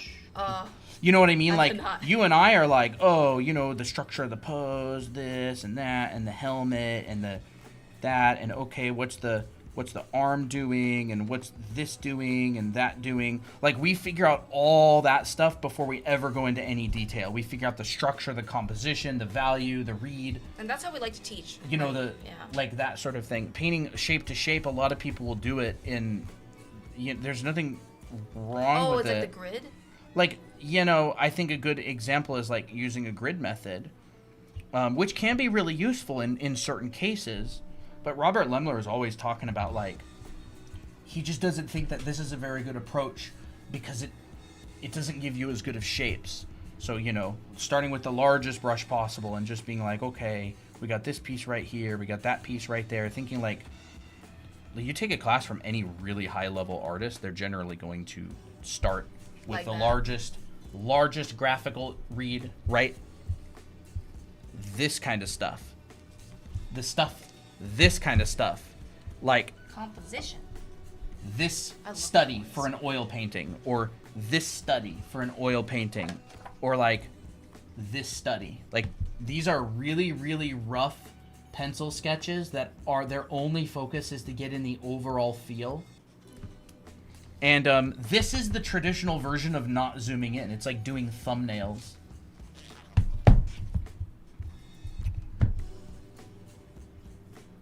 I had that for an assignment once, the grid, and I had to cheat because doing one square at a time was so hard. Yeah, I would say, like, the grid is great like, for getting very accurate shapes. Like, I remember doing a grid thing for a portrait, and like it's a fun exercise. It's a fun exercise. I would say, like, I did it for a portrait once, and everybody's portraits came out successful proportion wise. Is because they basically just followed it with the grid. Yeah, and then it's a fun exercise. It's not how people paint or draw generally as an artist. Like, yeah. But again, like, different industries work different ways.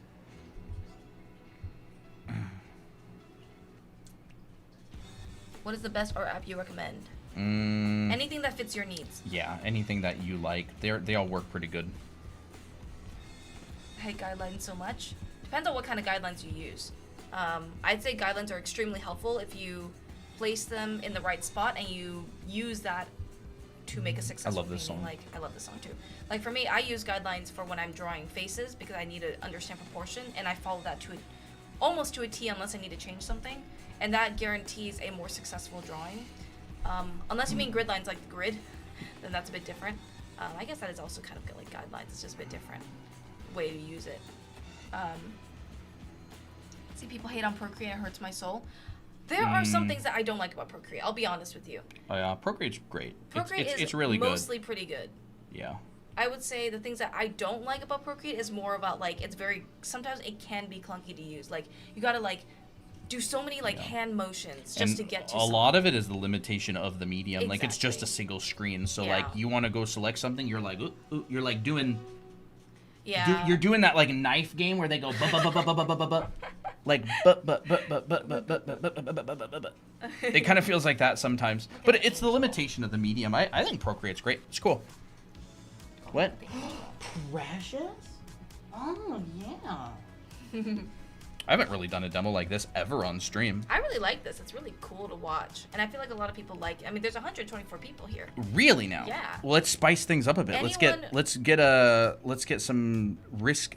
Put a fairy in it on the bottom hiding. Yeah, that's what I was gonna say. Like let's I could let's draw the get fairy. kinda- I'm kidding, you can do it. You know how to draw people. get kind of ballsy. What do we do? Like, how about like a little fairy?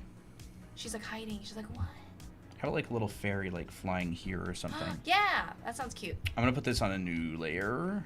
I'm watching and And- listening while I work on my own art. Yeah, we do a lot of people in our community do that. By the way, we do have a Discord server, so if you're interested in All right, we'll do that. just having a fun community to draw with, making friends, you know, you can feel free to join ours.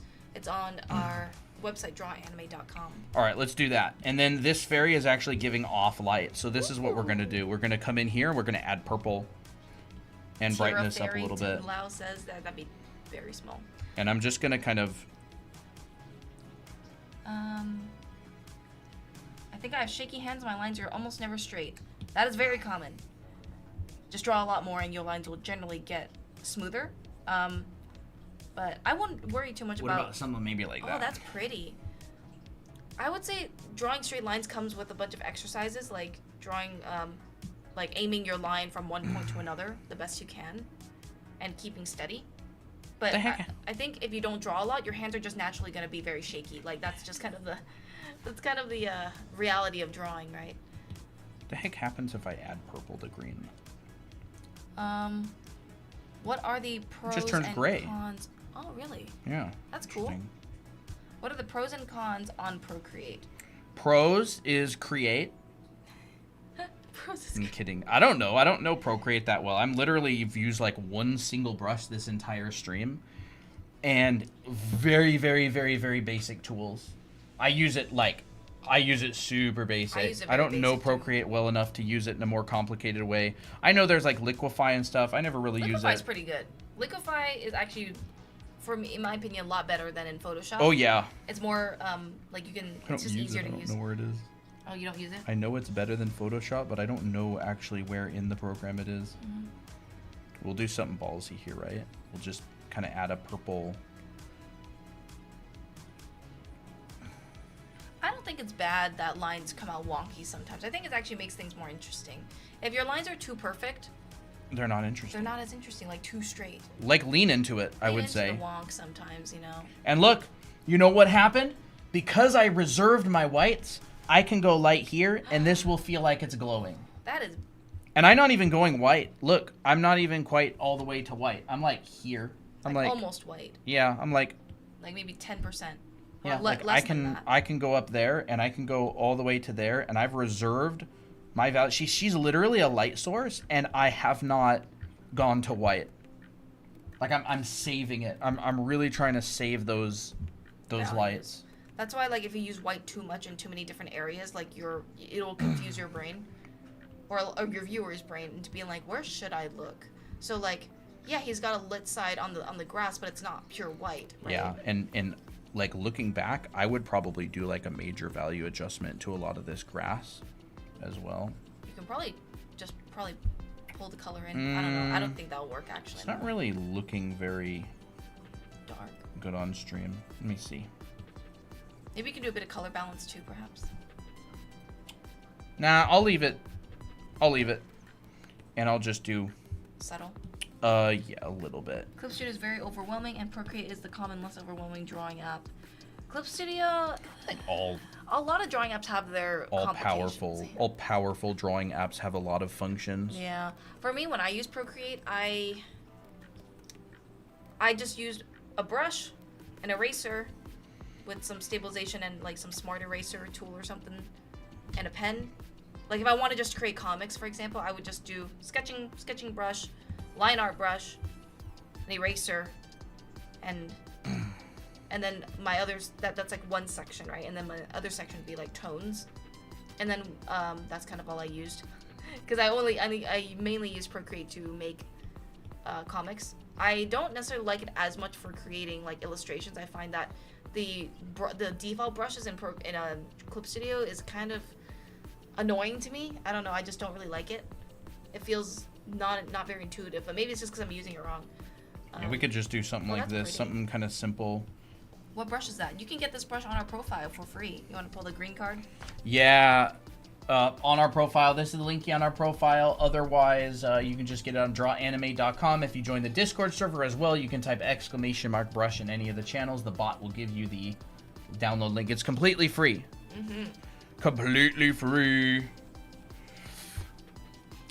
This brush has been so good. Yeah. I love this brush. You can use it for anything. I like it. It's good. It's good. It's good.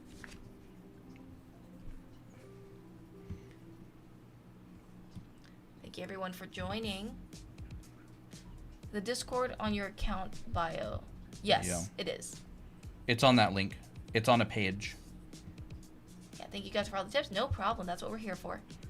What do you think of Naoki Urasawa drawings? I don't know that artist. I don't know who that is. I don't look at a lot of artists. Yeah, me neither. Bruh, we just took an oil painting class, and I couldn't even name Zorn's art or Soroya or Sargent. Like, I was so, like, he was so sad. Oh. Because, like, we've been doing art forever, and, like, I couldn't even go, oh, yeah, that's a Sargent painting. Or, oh, that's a Soroya for sure. I love Soroya's paintings. Yeah, now... Soroya is like... Now, I still probably couldn't name them, but if I see them, I'm like, ooh, that's nice. Yeah. We'll add a bit of blue in there. Hey, Maruti. What do you guys think of soft shading versus cell shading with anime? Oh, I have no preference. I have no preference either. People do both great. Mm-hmm. I don't really have a preference there. Let's get like more purple in here. Maybe even like this sort of thing, maybe. Wow. Something like that, you know. That's cool. It needs a lot of work, but like I think for now it's actually working okay. This is the sort of thing I would love to just take into Photoshop and use my Cintiq with, because I hate drawing on the iPad. To think this just started out as a green box with some light grass. Yeah, I mean that's how a lot of people start paintings.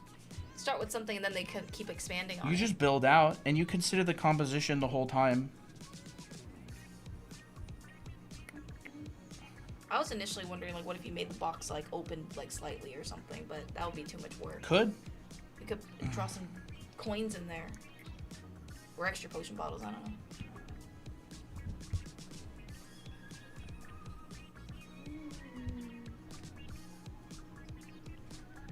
I love soft shading plus anime style. Yeah, Loud, that's definitely your thing.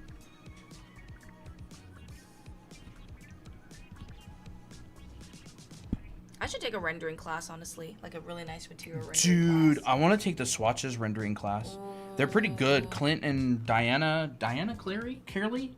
They're good. They're stinking good. I'm nowhere near their level. I want to take their classes. Swatches? Yeah.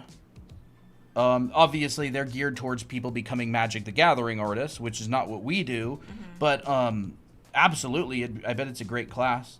I'd love to interview them on our channel or something someday. Yeah. They're stinking good. Way better than I am, that's for sure. They've been working a long time. A lot of experience. Oh, yeah. I have major respect for anybody who teaches and, you know, wants to help people out. Especially good artists, but I mean, like we're like really high level artists, you know. Yeah. Oh, these are great. Yeah. Mm. Swatches Academy. This isn't like super accurate materials. It's like so. It's good enough. Amazing that you can just do that without sketching out the initial idea. This is so chill. I'm just playing with shapes, and a lot of the time it has to do with like the fact that I've done this kind of stuff a million times, right? I literally do nothing but draw boxes all the time. Just boxes upon boxes upon boxes. Aw, thanks, cute. And I rotate them, and then I put paper underneath of them. Q says, I literally just found you guys, but to me, you guys are the super pro artist I look up to. Aw, that's very sweet. So Thank sweet. you. I appreciate it. Oh, thank you, L3, for the tiny diny. Is Procreate worth the money? I think it is, I for think it sure. is. If you draw. Yeah, if that, you draw that every day and box is not in the right camera. you're going to take your iPad everywhere, then I just do this kind of stuff all the time. And like, oh my gosh, like even on streams not too long ago. That's a little bit tilted.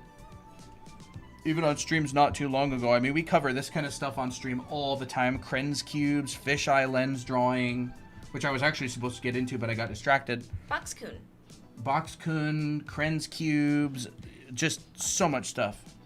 Oh yeah. Boxcoon. Even drawing stuff like this. Drawing clothes. Feet. Where the heck? I swear we have more stuff like this. Maybe it's just all in my iPad or my sketchbook. Glad to know I'm not the only one who doesn't name their Procreate art. Oh yeah, these are all live. These are all Untitled. demos that we did live. Yeah. So, and that's the thing, right? If I were to add a rope to this scene, just in the background, this is what I would do. I would probably try to figure out a local value in the shadow, because most of it's going to be in the shadow, so I might as well make my life easier. Weemy-san says, hello everyone, I'm new in this live. So there's... Welcome, Weemy-san. There's the fairy edition. Weemy? Pretty. Whoa, it looks really cool. And Nice then if I were to texture. add a rope to this scene in the background, first I would design the graphical shape. So I might make it a little lighter so I can see it. Maybe like that. And I'll make it pretty gray. So this rope is going to be lit by cool sky, which is going to turn the yellowish rope more gray. And I think this would be a good starting color. And so I'm going to physically design... I'm going to look up a rope pile, like a Ooh, like a rope. like thingy. a medieval rope. I don't know. Rope. On There the we go. ground. Yeah. Just to get an idea of like how do they overlap? How are they braided? What does it look like? That's pretty nice. We'll maybe say medieval rope on the ground or something. Yeah, medieval rope coil. Coil. Okay, so they've got twists. They're not really braided like that. That's pretty good. nice. And I would start by designing a two-dimensional shape. How much does Procreate cost? I don't know, 11, 12 bucks. We should get sponsored by Procreate, to be honest. We use Procreate all the time. All right, I'm going to literally design a two-dimensional shape. And this two-dimensional shape is going to be my rope. I am trying to make an interesting shape. You know how we always talk on stream about how you can make funny or interesting or well-designed shapes wherever the heck? That's not right. Wherever the heck. You gotta, yeah. Forgot about that. You gotta probably hide or unhide some layers because they're probably somewhere. I don't remember. But Which anyways, one are you talking we're about? always talking about it on stream. I think it's probably... Where we make funny shapes. Okay. That's this not one right. Here. I thought- I'm telling Maybe you. take Maybe it- it's this one. Yeah. Okay, I guess not there either. I don't know. We But talk about the it. moral of the story is you can just design a two-dimensional shape, and if that two-dimensional shape looks good, when you add 3 dimensions to it, it will still look good. That's like the concept. That's how caricature artists design. That's how, you know, if you want... What do you use for references? I use Pinterest, not sure if you use something else. Oh, I was just doing a quick Google search on the computer. I'm just trying to figure out how medieval rope looks. Like, how's it twisted, braided? How thick is it? Okay, so I'm going to design a two-dimensional shape, right? And then what I'm going to do, this is actually exactly how people do anime hair, kind of. And then I'm going to go in and I'm going to go start thinking about the three-dimensional aspect of it. Like big, blocky forms. So we got, this is going to come around. Let me look at more coils of ropes. Let's think. This is a good one right here. That's a pretty stinking good one. I'm going to think of like the main forms here.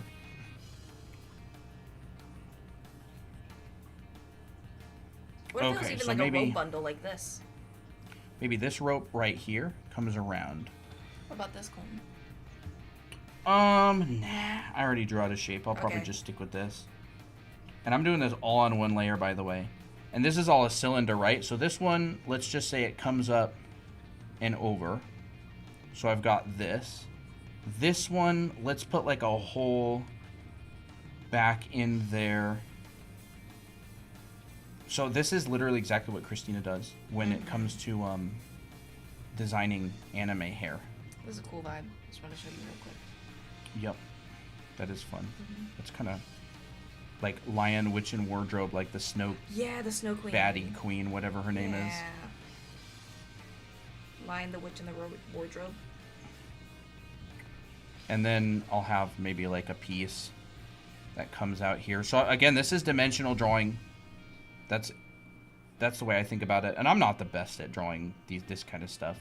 You're good enough. I'm good enough to open up Procreate and try. Isn't Clip Studio the best?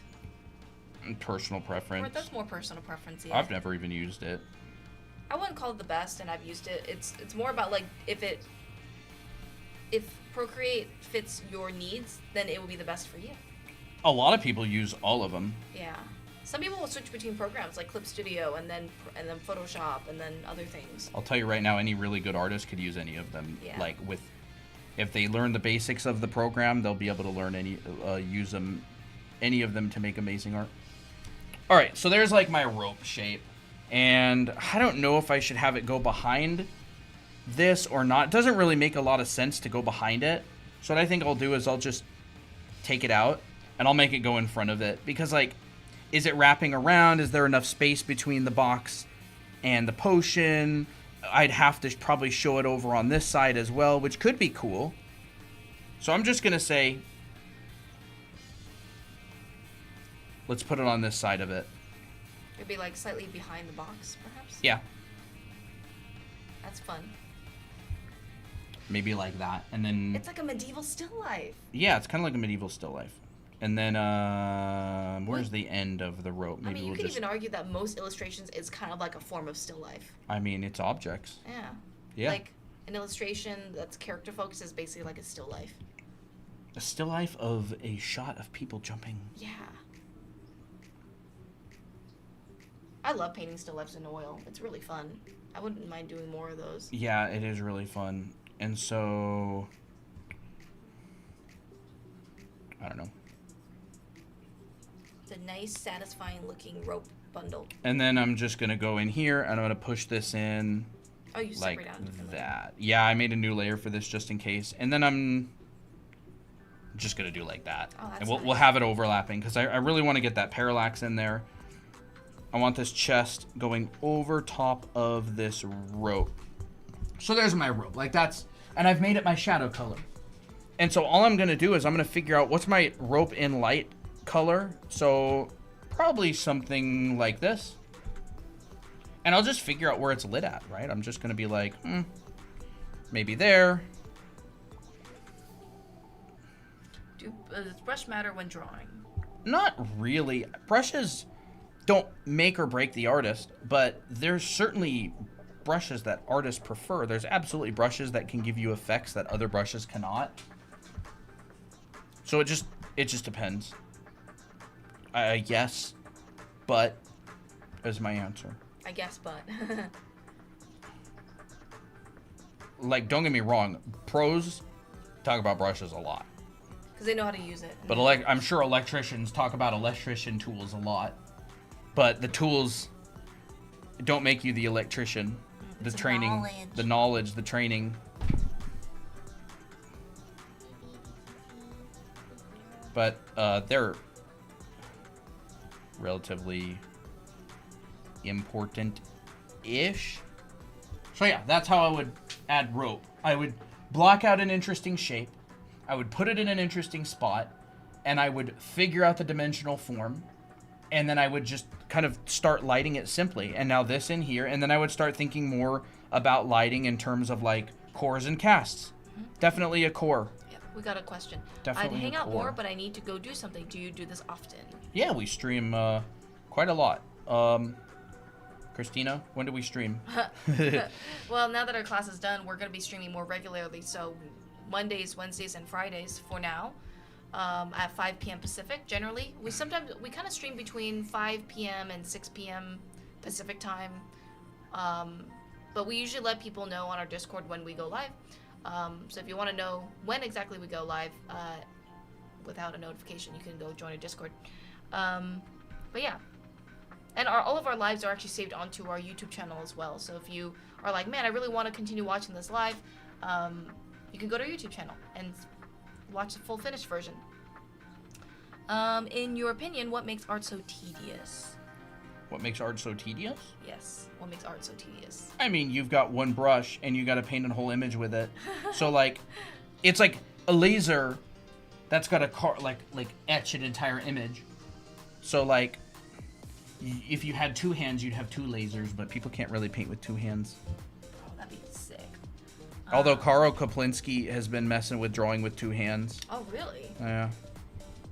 That's like a combining your left and right brain together in a way. I mean, most of the time he can just draw symmetrical faces, but he's been getting a little asymmetry in there. It's pretty cool. His progress is pretty awesome. I haven't seen it in a while though. Interesting. Do you guys use paper-like screen protector? It's by a brand called Pen Tips. I'm sure Paper-like is good. And I'm just kind of implying a texture in there. I think if you can draw with like your left hand, you got to understand how your go. left hand works in order to make the best strokes that it can. Like for me, if I'm going to be drawing left-handed, I would start from the right then to the left rather than left to right.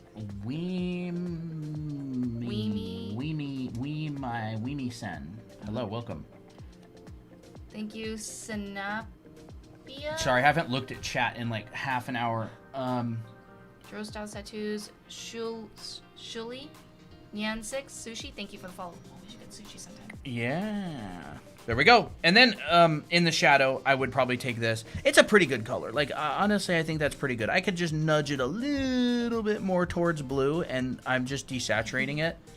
And this gray is going to feel more blue. And then I can just kind of imply that sky lighting this. Again, rope is pretty soft material. It's not like a rock. I mean, it can be hardened, but based on the look of this rope, it's pretty floppy, right? So I don't think this rope is going to be super hard, so it's not going to absorb a lot of that skylight.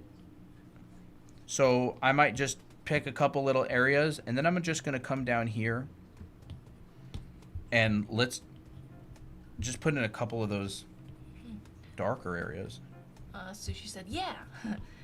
Rogel says, I've signed up for a live class with Brainstorm School. Oh, that's great. That is awesome. What class did you sign up for? They're good. Yeah. I love their stuff. There. And now, obviously, I need to go in and fix the grass because I would not see that light in there. And there would definitely be some ambient occlusion in this down in here. So let's actually take this and just sort of... What do you guys think of Hayao Miyazaki? Love his movies. I like his movies. I don't know anything about him personally, though. I don't really know So I anything can't about him comment other on than he's... I don't know anything about him really. I don't know anything about He him likes other to than- complain, doesn't he? But like he keeps making awesome movies and he's like, I'm gonna retire. Nope, never mind. I'm gonna make another movie. Okay, now I'm gonna retire. I'd say he's quite passionate about stories. Oh yeah. And I feel like I respect that. His stories are successful, and that shows. Very good movies. Very nice. I'm sure he's a great person. I don't know a lot about him. Yeah. This is good Sick. practice for me. Sorry, Chad. I'm farming you to A lot of practice. people like it, so if there's anyone that's just been lurking and not actually in this live chat, say hi, because we like making new friends. It is really therapeutic. What? Yeah. He's very moody and serious IRL, but his movies are so whimsical and delightful. You know, gotta love that. Junji Ito. yeah. Got the opposite of Junji Ito. Super cutesy, and then draws horror. Yeah. I love the opposite personalities. And, like, I would just come in and probably fix a bunch of these things. Like, I don't feel like there'd be an elbow like this on this rope. So I would just go in and probably fix it. It would probably be a lot more of a bend. You're here. Hi. I don't know what your username is. Fudge Soda. Hi. Lee. Hi. And Jellyfish. Hi. He's always mentioned as Junji Ito's complete opposite. Yeah, that's what I've heard. It's like characters in a story that are like always like a foil for each other. Yeah. It's like Boromir being compared with Aragorn or something.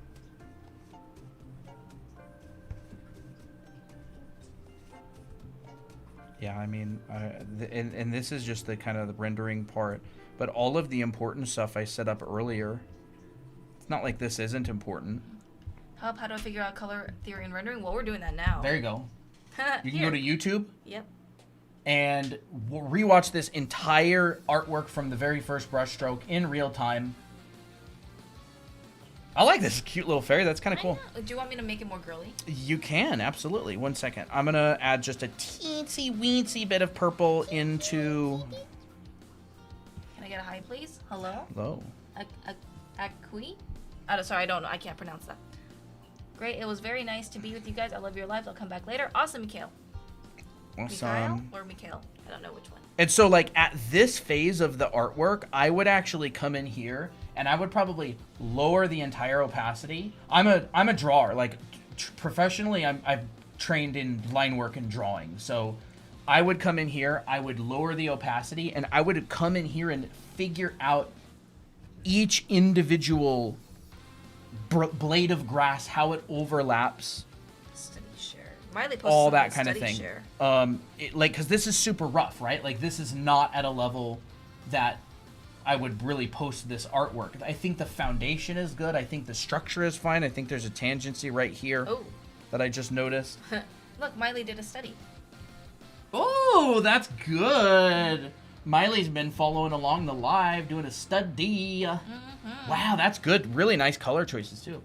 Very accurate. Yeah, they got that white light with the cool light, warm shadow. There's also another piece on above it.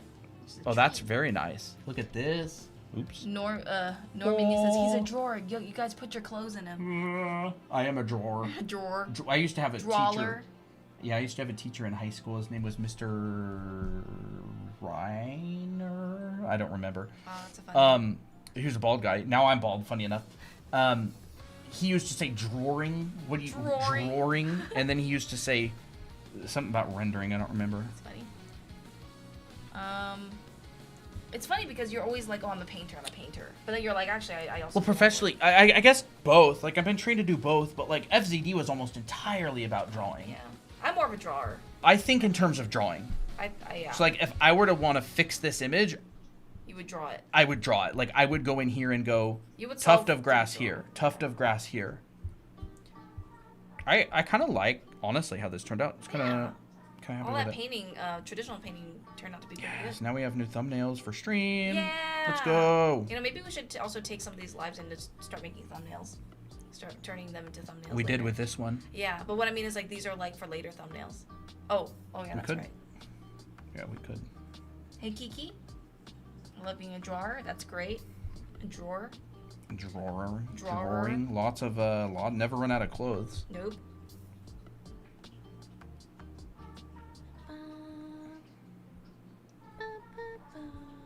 I think in terms of drawing. I don't really think in terms of painting. Okay, Rogo says digital landscape painting by Mike Hernandez. Oh, nice. Mike Hernandez is great. super good. He's super good. He's very high level. I would take that class. Isn't he that? Registration's still open. Isn't he the guy that does gouache landscapes and stuff? I think so. Mike Hernandez is legit. Didn't he make like a book as well? Probably. Mike Hernandez is super legit and yeah, very good class. I mean, I've heard it's a good class. He's a really good artist. That's gonna be a good kick in the butt. Yeah.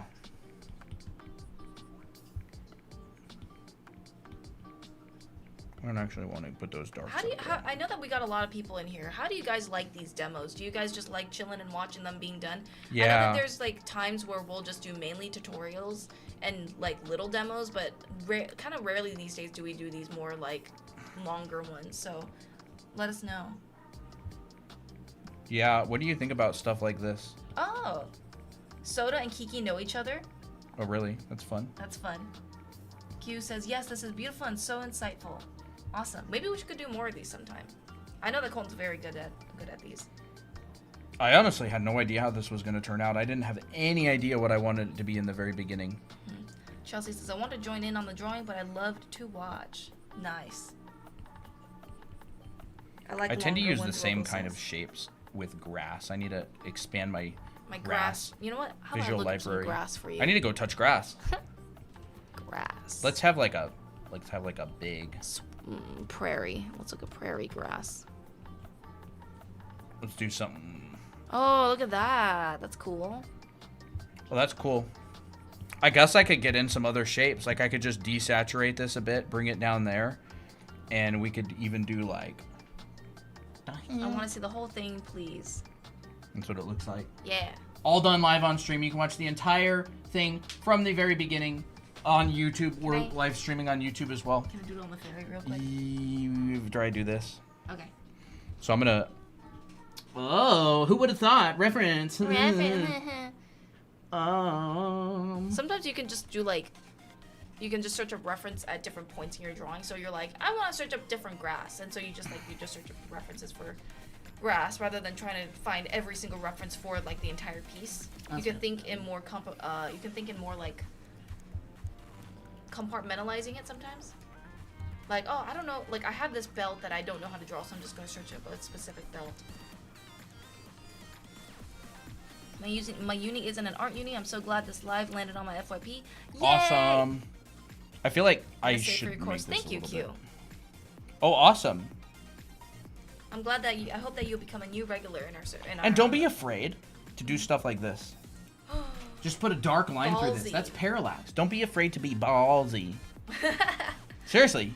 Ballsy. Just full send it. If you're afraid, put on a new layer. Because, like, those are the things that really make artworks look interesting. Like, parallax, things going in front of one another. Like, don't be afraid to just come in here and put a, you know, couple things in front of something else. Is Lois or is that Emmy? Or did you change your name to your OC's name? It could be Leisha. I have to remember that. I adore drawing fan art. Oh, nice. The only fan art that I would ever do is people's OCs. That's the only fan art that I would do. Yeah, I love it's more for me. It's more meaningful. You know, the people put a lot of time and effort, and then they never get noticed. You know, only the super popular characters in anime get noticed. So that's why I like doing OC drawing. Yeah, all of it's awesome. Yeah, our community primarily is focused on original characters of the community, and we have a bunch of events and stuff. In fact, by the way, we have a 10-hour-long live stream coming up on the 30th of August. There's going to be a lot of fun. There's going to be a competition. There's going to be a giveaway, character creation competition with a giveaway and prizes, like real actual prizes that get mailed to you. And you can join for free. There's no like entry or anything. You just have to draw and design a character while the live stream is going on. Yeah, and do your best. Oh, it's gonna be hard to choose, honestly. Yeah, and so we're coming up with a format of how to choose the winners and everything. You know, we could even. Oh, that's fun. And then this is like the detail part that everybody likes, that wants to go crazy on. I don't really do a lot as far as like detail and stuff though. UV says when? The 30th of August on a Saturday. Yes, August 30th it is. Are we doing a 10-hour stream? Yeah. Yeah. It's gonna be a 10-hour long stream because our anime art school is actually 20% off. We hit 20,000 subscribers on our YouTube channel, and we decided to have a 20% off sale on our anime art school. I teach a lot of this kind of stuff in the school in my painting class. Drawanime.com. You can go check it out. A lot of classes, a lot of fun. See, this is turning out way better now that I'm actually thinking about like references and. You know what I really like is that this illustration turned out just because we decided that that was going to be a potion bottle. Yeah. It actually gave a subject matter. Yeah. I want a snacky. I'm just going to add a couple little like highlights here. That's pretty. too much. I feel like this would be, since it's glass, it'd probably be a pretty sharp highlight. It'd probably look something along the lines of that. I barely ever draw my fave OCs or CCs. I don't know what CCs is because I fear they don't look as beautiful in my style. What is CC? Sorry. Chosen children? I have no idea. Chosen children. Will we have to live stream our OC drawing? No. No. There's going to be a challenge prompt that goes up, and it's going to be live the entire stream. And anybody who draws the character during the live stream will be eligible to win. And there's going to be like an art supply giveaway and stuff. CCs is canon characters. Oh! Okay. You know, technically all canon characters are OCs. Yeah. Someone made them. Opposite of OCs because they're already existing from another fandom. Okay.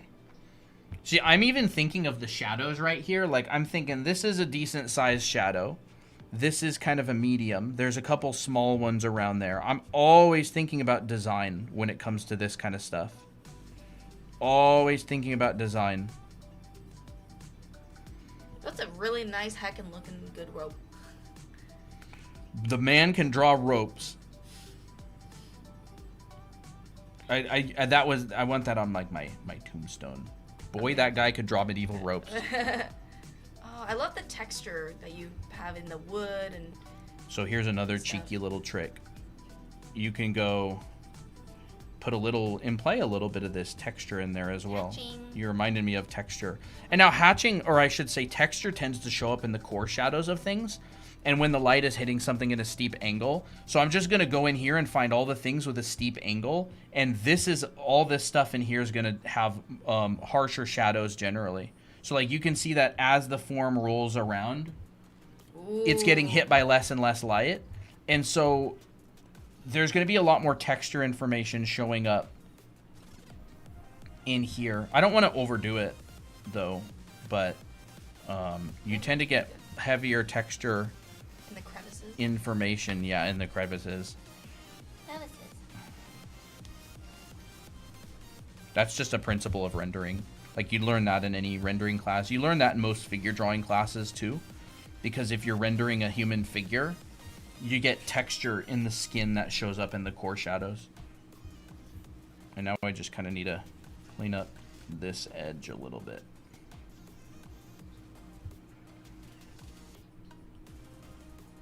There we go. Ooh, very nice.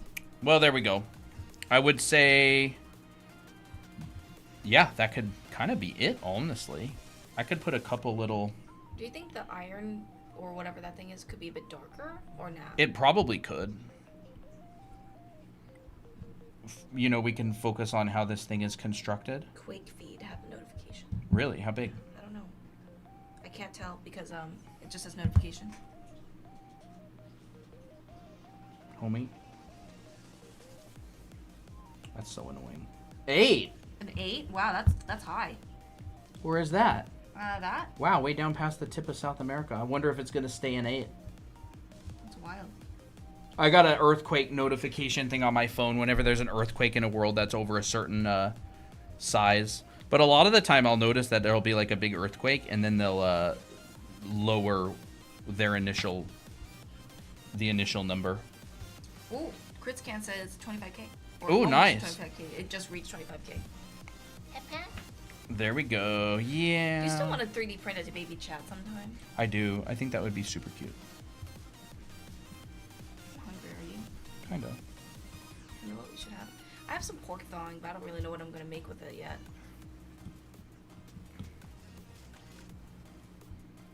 I could make the iron a bit darker. It probably would be pretty dark. Especially in like this side. Mm-hmm. That's cool. Y'all who have been here since the beginning Wow, that's great. have seen this entire thing.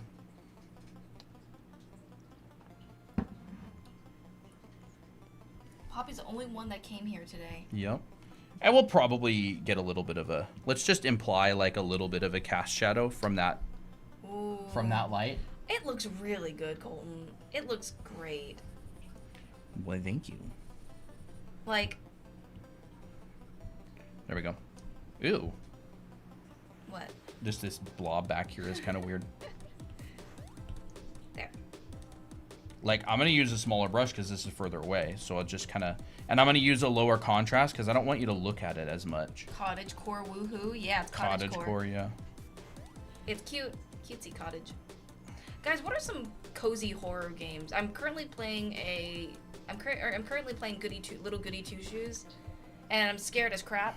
But it's cute, and I like the vibe. What other kind of games are similar to that? I would probably close this up too. What is the best style pen you recommend? Oh, you mean Stylus the brush? pen. Or stylus pen? I'm not sure. This is an Apple Pencil Pro on the iPad Pro. I don't dare try to figure out how to get a compatible pencil with an iPad because every single Apple Pencil people tend to buy, for some reason, I'm always like, oh, it's not compatible with this iPad. Oh no, my Apple Pencil is not compatible with the iPad I bought. So I'm absolutely terrified. There is a VR game where you are a vampire and you do have to fight, but you set up a spooky hotel. That's fun. Interesting. I play VR. I love VR. I guess I should have hundreds of asked hours like in more VR. like that's compatible with Switch, because I play mostly with my Switch. Well, I only play with Switch actually. I don't have any other game. I don't play anything else. Well, you have a supercomputer. Yeah, I know, but You don't really play on any the PC computer. games. She I has a always- NASA computer that she doesn't use for any games. It's only art stuff. Only for art, yeah, it is. And I come in here and I make this quite a bit bluer and just a tiny bit lighter. That's way too light. Maybe like that. And I would imply some of the reflections of the sky on some of these blades of grass in there. That's even Hell just a yeah. little bit too light. Disney Dreamlight? Oh. Well, that's cute. And I kind of group them, right? Those of you who draw hair can probably understand this. Like, you'll have an interesting area right here, and then you'll probably come down here and go, maybe I'll have another little interesting area. And maybe we'll put another little interesting area here. And maybe a couple little blades right there. And then maybe in the background, you know. Like, this is literally just like those of you who draw hair. Mm-hmm. Spiky hair, cowlicks. Like, you're deciding where to put areas of interest. Like, yeah, I'll put a little thing right there. And all of a sudden, you're like, holy crap, detailed grass everywhere. But it's not. It's just like a couple little chosen places. It just looks like it has the illusion of a lot It looks of like it, but it's Like, not. if you like zoom in here, Yeah. like there's really not a lot of brush strokes. Yeah, and all I did was just kind of mess up the edges a little bit. And then you zoom out, and it's like, when did this piece get 4 times as detailed? Draw a snail? Oh my gosh, a snail. That's Snail kind of on funny. On the chest? I was even thinking A snail's cute. maybe look up a make snail? sure we can actually see it. Yeah.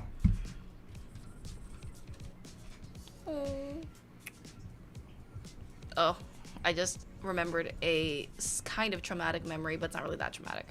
It was traumatic to me as a kid, though. This was pretty cute.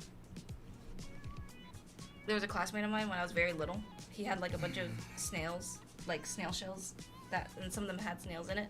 And I looked in it, he like pushed it up to my face, and I was like, ew! It was disgusting. Core memory. Yeah, it was a core memory, but I totally forgot about it until now. And this would all be in shadow, so I'd make the contrast like really low. Shit, And then I go a little bit more darker underneath. And again, we've got that cool skylight up there. So what do we do? What do we do to yellow when it's hit by blue light? We make it gray. Ray. And lighten it a little bit.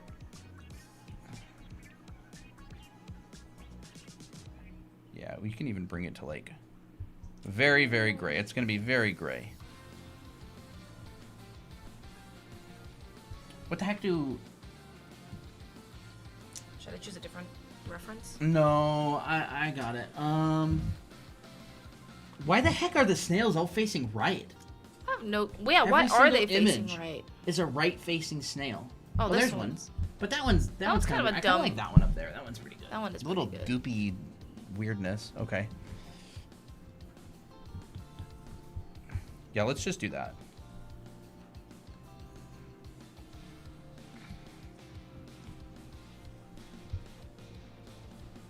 There's like...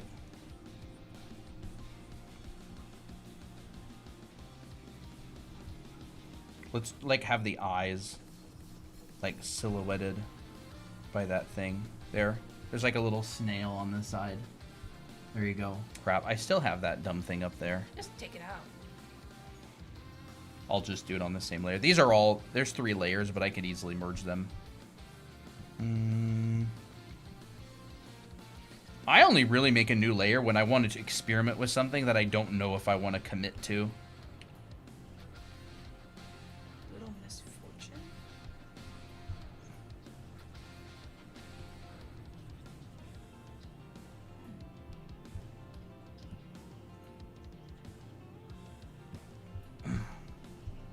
See, like, I would make a new layer, and I go...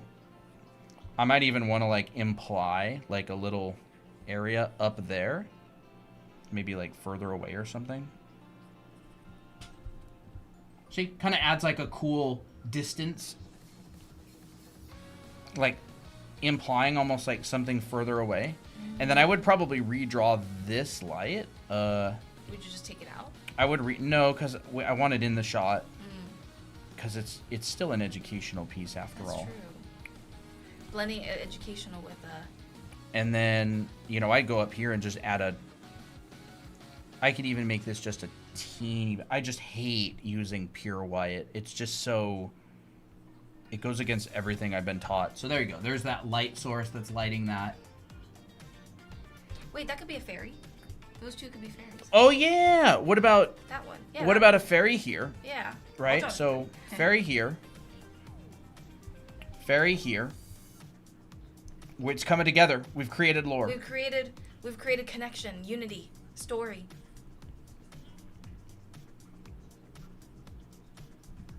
There. And now you can do the fairies. Well, I don't like how evenly spaced they are. That's kind of yucky. We'll make one... Oh. Maybe just make one really small? Or like yeah. How about this? Let's just take this fairy up here. And let's make it that big. Yeah. I don't like that. They're all the same. Look at this. This is this really okay, this then never really mind. to me feels bad.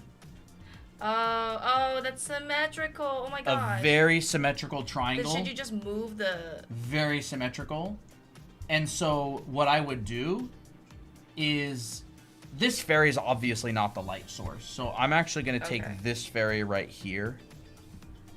Nuke it. This light source is sunlight. And I'm going to take that fairy and I'm going to make this triangle much, much less symmetrical. So we could have another fairy, but it could be like... It could be, how about this? How about this patch of light in the background is fairy caused? Sure. But it's like not big. So we've got 1, 2, 3. Really like and now, triangular-wise, we've got this, which is a really dynamic asymmetrical triangle instead of a symmetrical one, and it feels a lot better. And you've even got the edge of this box pointing at this, and you've got the lip of the bottle riding on that line, and you've got the sphere and the rope all riding on that line. So it's kind of all helping. I like that a lot better. Yay. That's what I think about when I'm composing. I'm going, what are people going to look at? Awesome, Kurt. Wanted to give my thanks for the Academy. Having a lot of fun with skulls, though I need a lot of practice because they ain't look pretty yet. Awesome. Glad to hear you're enjoying it. Yeah. I'm so glad that you're enjoying it. Oh, yes. And by the way, there's a dot on the bottle. Could make a little fairy sitting on the bottle where the dot is. Could. This is a specular highlight from the sun.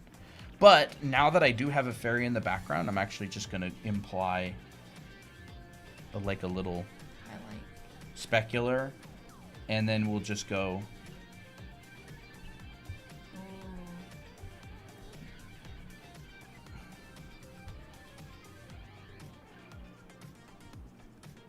Like that sort of thing. And this specular for the sun is honestly not quite accurate.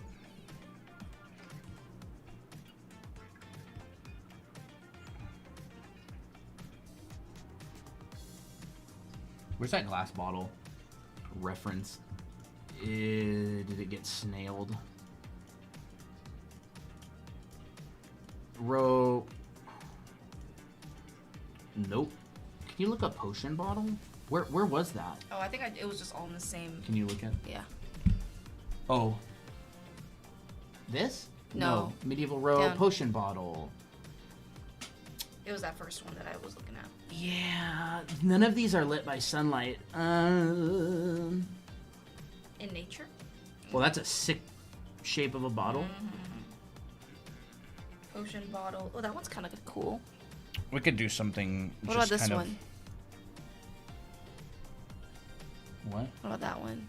Sure. I want to make this less saturated. Really, really saturated. Or, yeah, it's a really saturated. That feels purple. Someone said, I like your tutorials. Thank you. Why did I can't choose- read your name, unfortunately. There. So what you can do is you can go boop and then put a little swipe over it. Swipe. Swipe or no swiping. Ooh, that's pretty. Ooh. We'll just do something like that. Something, I don't like that look. There we go. One swipe is enough. This ellipse to me feels kind of off. This is where I would just tweak little things here and there. Should it be that full or should it be like... It would definitely be less. It would be a lot less. Let me It's think. just kind of lazy to fix it. How do I do a lazy fix? This is all on one layer if I merge. So I'm just going to go, that's not right. Rectangle. Duplicate. Freeform. Okay. That feels pretty good. Better. How do you know how to build the entire scene before drawing it? I love drawing, but backgrounds is my nightmare. I didn't. I came up with it as I drew it. Yeah. You can watch the whole stream on YouTube. It literally started with a patch of light grass. Yeah, it literally just started with a green rectangle. Like, I just drew, like, this color. And then I put, like, a light green in it. I made the entire thing up as I drew it. And I explained the whole time what I was doing. And I was like... There. And I did like that. And then I literally just started with that and drew the entire thing out. And they put a red ball. Yeah, and I put a red ball on it. And then we decided to turn that into a potion bottle. Yeah, it's been a little bit of a process. Yeah. But you can watch the whole thing on YouTube. We're streaming there too. Our channel's Draw Anime Academy. And yeah. I love how much personality your paintings have. I love bright, cheery colors. I think they're really fun. Yeah. We definitely have like two personalities with our art. Like we'll have a gritty side and we'll have like a cutesy side. Yeah. Well, I absolutely love the gritty side as well as the thing.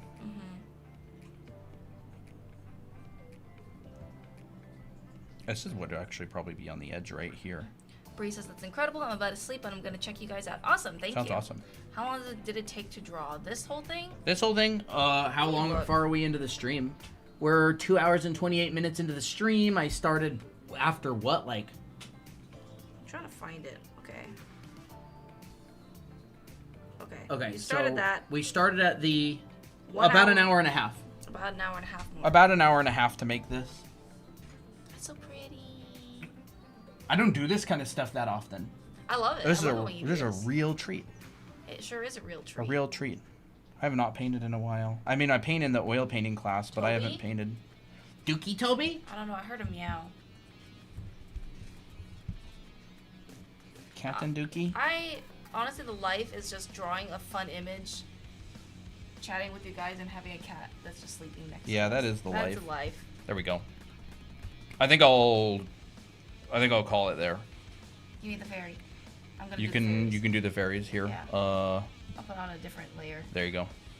I'll swap out with Christina. Tap out. Alright, I'll just back out. Okay. Where's Toby Dookie? Toby Dookie. Alright.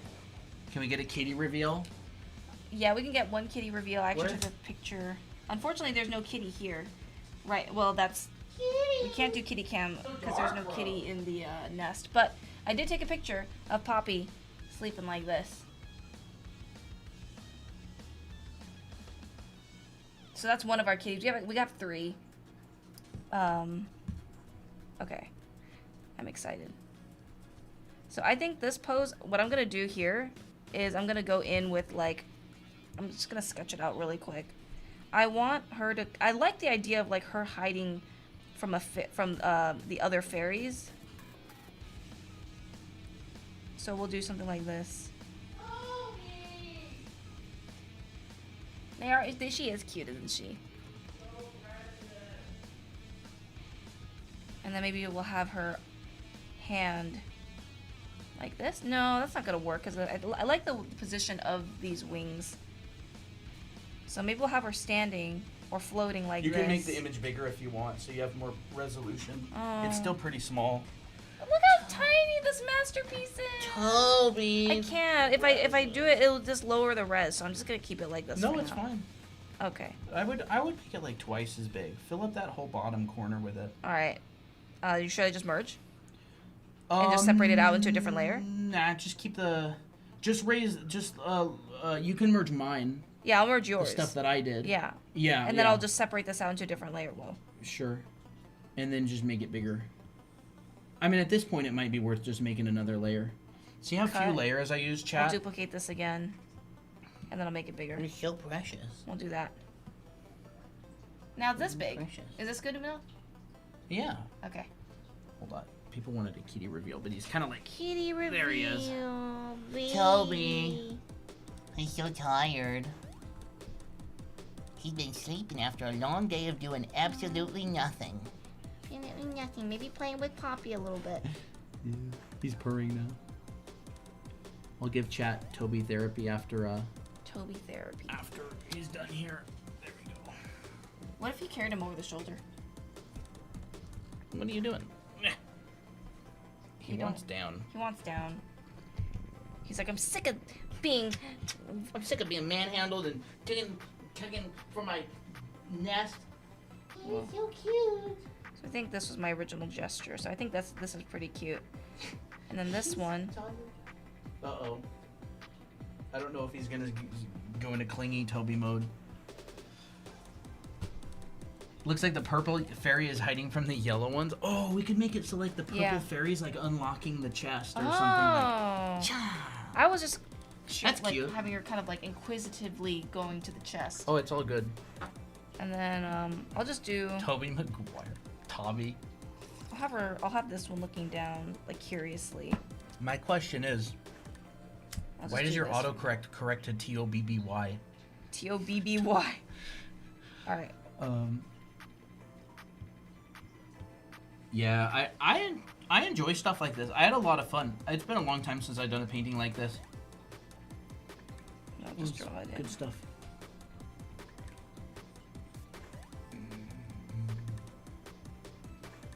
That's cute. And then this. He's so cute, huh?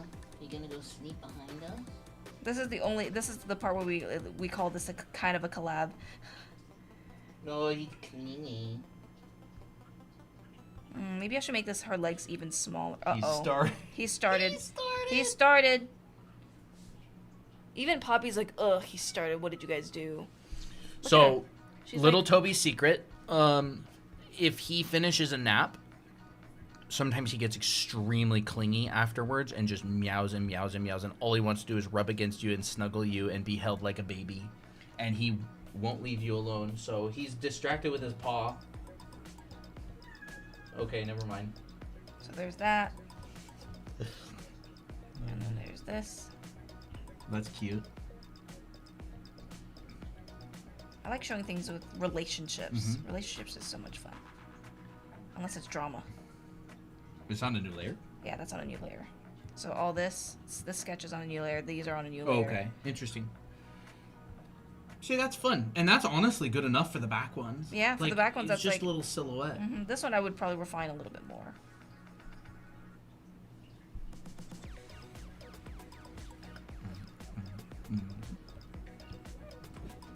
Uh-oh. Poppy! Hold on, I gotta take a picture of that. I don't know if he's gonna do it again. I gotta be ready, though. Well, give her like a little bun.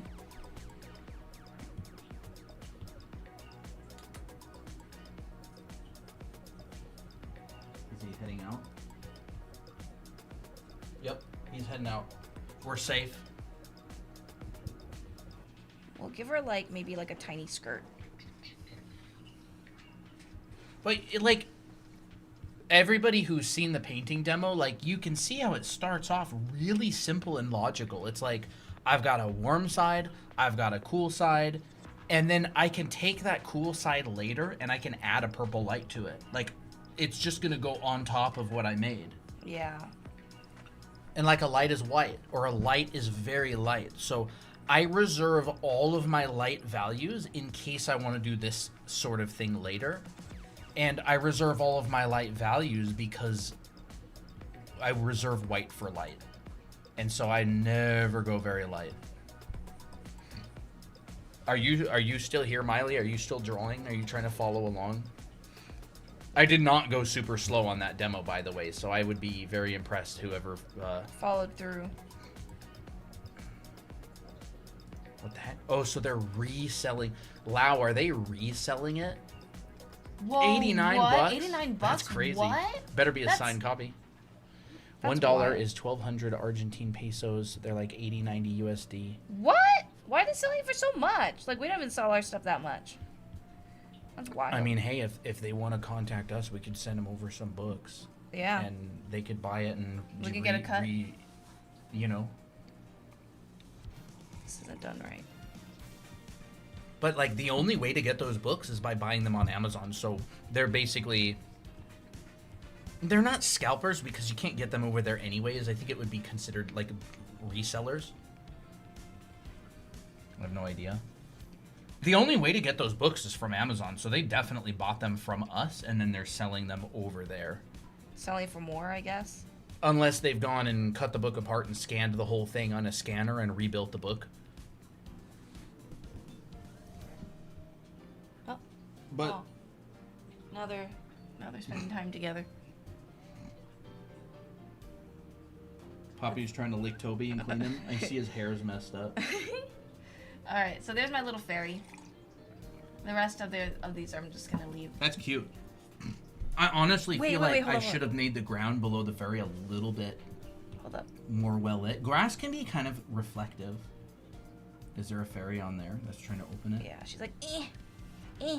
That could be cute. I wonder if that would be too much. That would be It's too like- much. That would be too much. Yeah. Yeah, too much. Nope. I honestly feel like I should have gone in here and Guess- taken... I really like that. Guess who's the first girl getting drawn? It's probably gonna be Miki. Loud.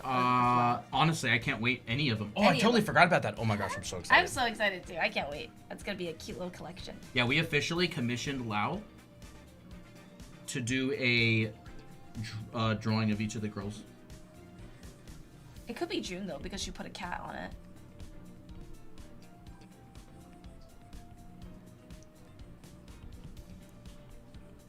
You know, I had an interesting idea. Like, what if we had a alternative universe of the Dry Anime Academy group, and they're like mages or like wizards or witches, That could be so cute. but they are learning like the art, the magic of creation. So like it's all like art based, where it's like you have to learn how to draw in order to. Oh, they're fighting. Like Speppen? Yeah, they're schlepping. And Toby's directly behind you, so just be careful. Yep, they're battling. I feel like I should have done that sort of thing more, so. What was that? That was Toby. So like, Ooh, I'm super excited. Yeah, I would love it if the characters, like, if they worked as a set. So if you put all the images next to each other, they felt like... they were from the same Yeah. group. They don't need to be, almost maybe even like school photos. Not that you should use that as reference, but like, you know, And I feel like that's not gonna be. That wouldn't be too big of a problem, anyways. Miley says not the battle music coming on as they start Yeah, fighting. literally. Do you guys hear them fighting in the back? They're like. Miley, funny enough, kind of reminds me of Callahan a little bit. Yeah. There was a girl in our community a long time ago. Years ago. Her name was Callahan. And first, Miley, you kind of have her energy. She was fun. Yeah. We hear the little meows every now and then. Oh, that's funny. Kitty. I'm so glad that Poppy and Toby played together. Yeah. Poppy, I hope you're happy here. Sometimes you can be a bit moody. There. Oh, that's Something like pretty. that. I felt like it needed a little bit more like. Yeah. Should the fairy be even smaller? Nah, I guess we'll keep that same size. We'll merge this. That is fun. Yeah, I like it. That one in the back would probably be the smallest. Yeah, let me go ahead. And one of the reasons that it's not looking exactly like a light. like a light is because it needs a higher. Ooh, I'm not gonna change brush. Whoa. Oh, it needs like a gradient. Needs a haze. Oh yeah, there we go. Applejack's here too. Applejack, come here. Come here. And this one needs a haze as well.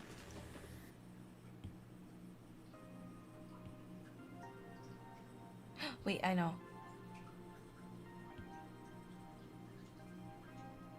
What if we did something like this too?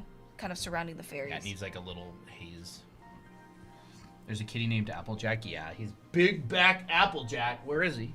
He's right at the doorway, but then he left. So what if it was something like this? Look. Ooh, that's fun. Or maybe it could even be in like the direction. Yeah, actually, that's pretty good. I like that. And then we'll do one. Maybe like falling off of it, like pixie dust. Pixie dust, yeah. I didn't do it very good. Hold on. Is it a red egg? I have no idea what it is. I just made a red ball. It could be. What the heck is that? What? Just a red ball. Just a red ball, I guess. That ball is not integrated very well. It's like it wasn't even. Oh wow, the simultaneous contrast. Yeah.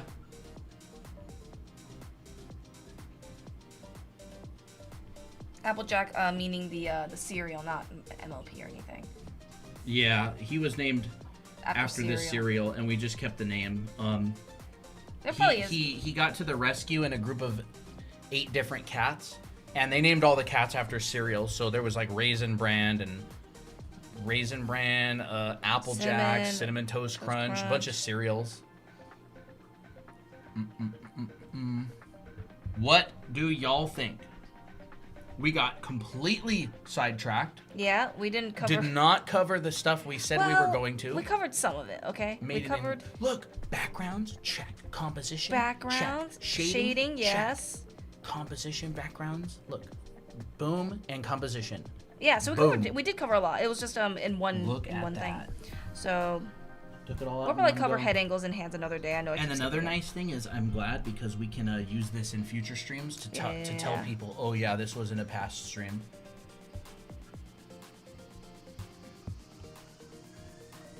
What? Nothing. I think this needed to be a little bit darker, or maybe it's not because it's covered by grass. This part. I probably cover that right by grass, okay. But either way, yeah, there it is. There's our little demo. There's the demo. It's I think so the rope. cute. I think the rope honestly turned out pretty nice. I love it. It's a very dark scene. Honestly, it's kind of lowish key. Yeah, because a lot of the lights are. Yeah, it's kind of a low key shot. Oh, look, 7,777 viewers and 9. Oh, woo! Wow, that's a lot of people. A lot of people came by. Yeah. Almost 8,000 people. And it's only been 2 hours and 43 minutes. You guys are crazy. Oh wait, we might as well give you guys head pats because you guys are great. I'm glad you enjoyed it. And the nice thing is that since it's on YouTube, you can go back anytime and rewatch the whole thing. Good job, chat. I hope. Yeah, good job, chat. Great head pats. Great work on getting head pats. Mm-hmm. I hope I described what I was doing while I was doing it. Oh yeah, you did. Yeah, you did. I like it. We should make War Like of the Fairies the anime. I'm really excited about those commissions, honestly. Oh, there's so many too. There's 7.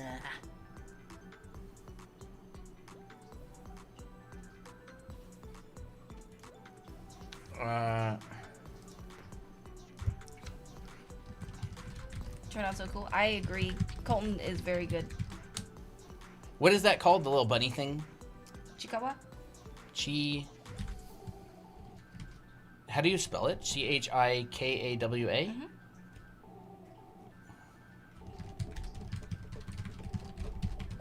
Chikawa. So I guess there's 2 eyes in it. Just been in the background. Snaz. You've been in the background this whole time. Snaz. You want to know why? Snaz, you want to know why I strategically don't reply to you for a day?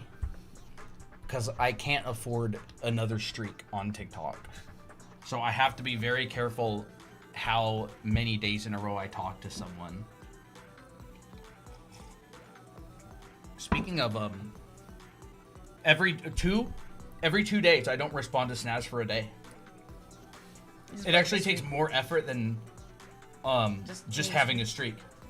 Because you have to think about it. I'm gonna sneak in there. I know. I don't care about the streak. You can gain one and then lose one if you want. Yeah, I used to constantly be in and out of streaks with, what was it, Dahlia? Or someone? Was like it Sarah? a streak would, maybe Sarah, I don't remember, but like a streak would start and then it would die. And a streak would start and then it would die. Because I didn't even pay attention to it. Mm-hmm. However, I am not losing the 117 Bathroom break. streak. The 317 streak. They have what is. Yeah.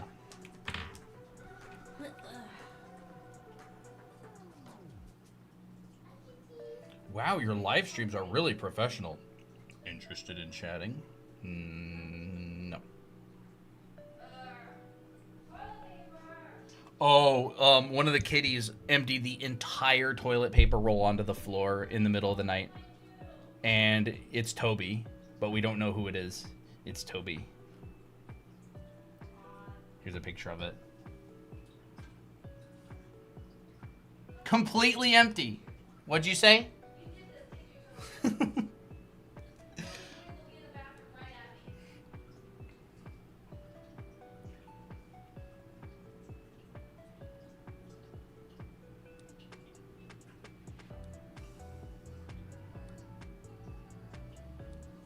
That guilty face. How is everybody doing anyways? Doing good? Good night?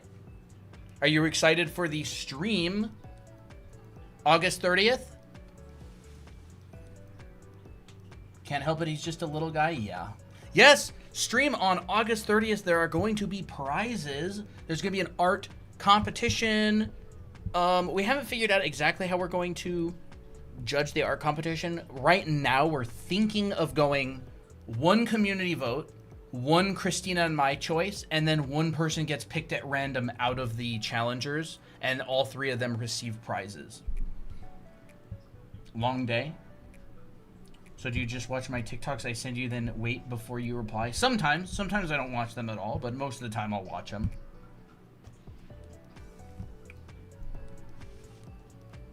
But not sure exactly yet. We actually went to the art store today and picked up a whole bunch of prize stuff. Not a whole bunch. There's gonna be 3 winners. Oh, we could have more winners. Christina. We'll have to. I'll have to think about it. I'll have to discuss it with her later in secret. And where? All 3 cats are in the bathroom. They...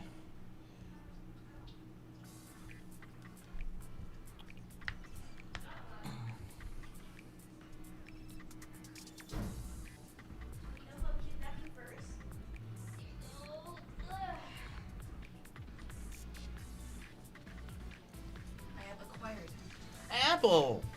The big boy. Big back Applejack. Oh, he's heavy. Oh my gosh, you weigh 400 pounds. Little Tobians. Take the Wi-Fi away from him? Yeah. Hey! Uh-oh, Toby. He's prepping our green screen. Hi. Hi. Yeah. Now they're playing under the green screen. Lemon Jack. There's Lemon Jack. Lemon Apple Jack. I like squishing his face into a lemon. I'll be right back. My print finished. I gotta show chat. I don't know how to hold him.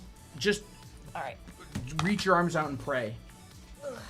He's so big. He's so floppy. I'll be right back. I got a sick 3D print that I want to show you guys. Alright, Chad, I guess it's just you and me now for a little bit. Just a second. Yeah. Kitty? You know, he likes to be carried over the shoulder too, like this. Well, but he doesn't really want to right now. Sorry, Kitty. I keep annoying you. Chrissy, thank you for the follow. I'm late to work solely because of Snaz TikTok. That's funny. His limbs are kind of teeny, yeah. Just doom scrolling before bed. Nice. Hi, 3 kitties. Applejack licking Poppy. Really? Like And grooming? And Poppy's like, He's like, ew. I don't understand what's happening. My gosh. Okay, so we added eyes to the male, but look, Anime Academy. Where's my phone? Crap, I left my phone in the bathroom. Here, hold on. I have a light. Look at this. Anime Academy. Wow. I got 3D letters on the model. Look at that. So cool. Here, I'll hold it for you. Look at that. Look at that. I like the eyes. Should I draw Yeah. on this one yet? The Ooh, eyes this look feels pretty heavy. good. Yeah, it's 5 layers. Really? Yeah, it's nice. Is this the Hatchbox? We have branded our... no, this should be matte. Okay. Although, for some reason, he's got a little weird patch on the back of his head and by his jaw.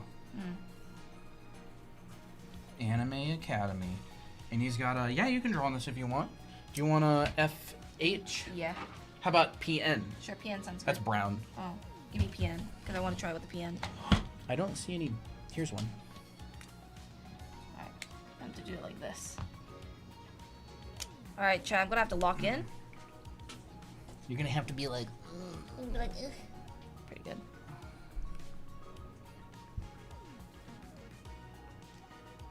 Oh, that's good. How's the PN work? That's great, yeah. Gotta go, but it was so fun. Miley, post your final art if you were working on it anymore. Otherwise, awesome. So what I'll do is if I'm drawing on this and I'm like, I really want to get it symmetrical, I'll turn it to the right side and I'll draw it upside down. Because if I draw on the left side, where I'm not very fluent in, it's more likely that I'm going to mess up. I think about doing additional styles, add-ons to the head models. Ooh, not at the moment. We're just working on those 5 main heads. That's very nice. Miley did a really good job on that.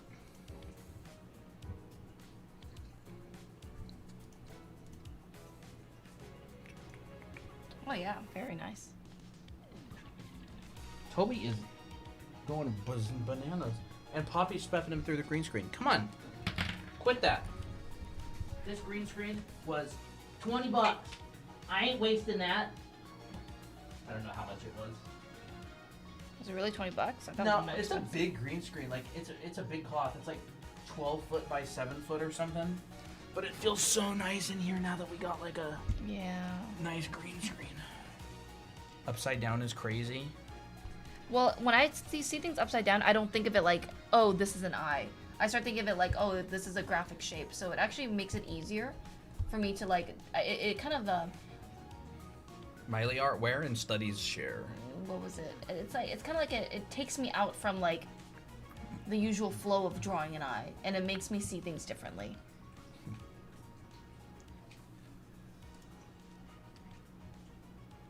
So I'll draw like, usually I'll draw like my fluent side as an eye and then my left side as something that's more abstract. This is actually looking really good so far for the marked eyes. I really like it. Whoa! Look at this. What? Who's this? That's so good. Who do you think? I know it's Arya, but like, what? She's almost done. Is this Who? like a new? Is this like a new version of her? Okay, who? Okay, gorgeous. What? Is this like a redesign? I just looked at Whip Art Share and was blessed. That's wild. That's good stuff.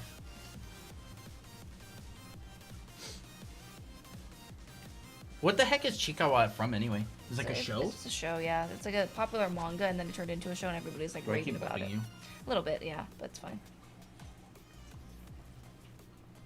Crap. Sometimes I'll accidentally make a mark that's like too thick. It detaches the muscle memory of an eye.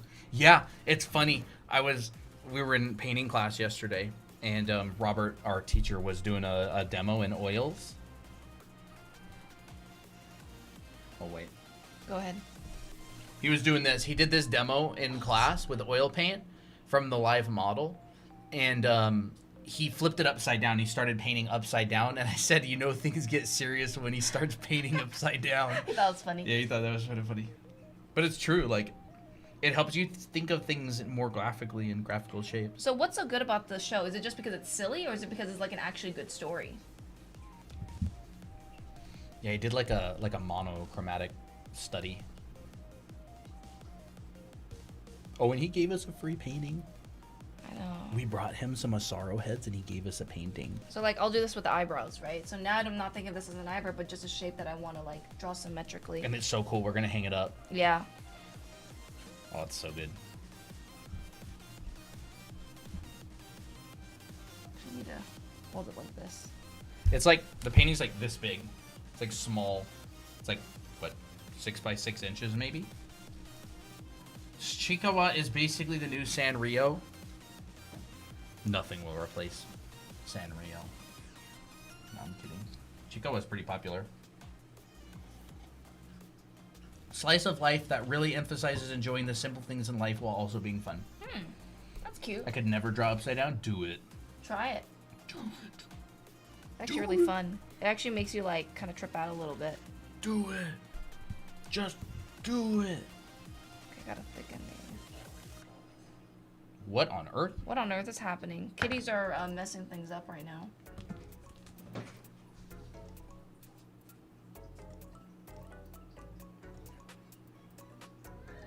he's just playing with his little jiggly ball. Oh, okay.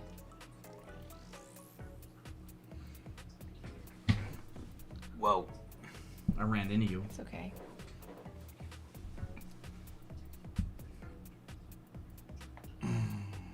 How's your days going? Pretty good? Pretty good. The days turn into weeks, turn into months. They blend together seamlessly. Kind of feels like that, honestly. I can't even remember the last time I pet my cat.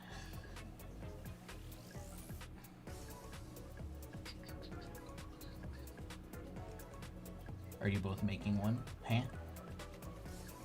No, I'm just drawing on it. She's just drawing an eye on it. The 3D print finished earlier. During the stream. I forgot about it because I was painting. To be honest, I don't even know if we should be even like drawing these. Like I'm going to draw like 1,000. 1,250. 1,250 Eventually. of these. We're just gonna do 100 to start. Oh, okay. So it'll be 500. Oh, okay, then that's not as bad. I'm going to lock in for all of them.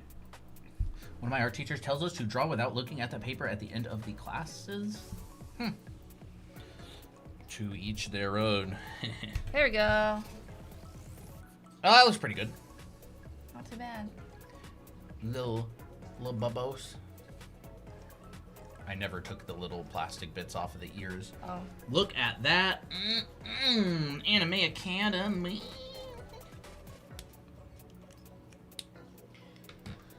I didn't even really work on the chin. Hi, Ara. That's nice stuff. Ana? Ara. That's Welcome. what I thought too. That looks pretty good. Yeah. I love having this branding on there. Now when people steal it, they know who they're stealing from. I need to get my phone from the bathroom. Anime Academy.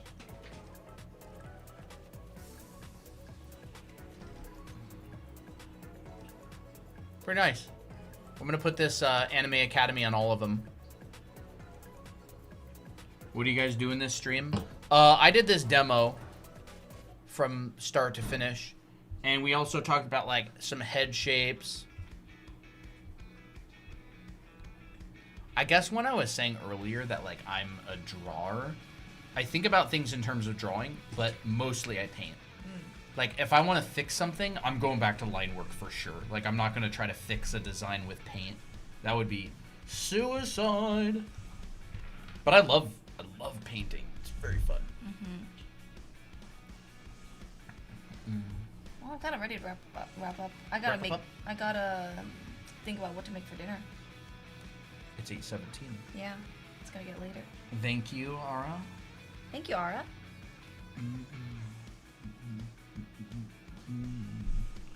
That was fun. It was fun. Should I just merge these two? Or not? We can keep them separate for now. What is this? Oh, small and then big. We can keep them separate. It's not like it takes up file size. I bet. Bet. Do you think bet comes from you bet? Like, oh, you bet. Bro, I don't know what's going through their little brains.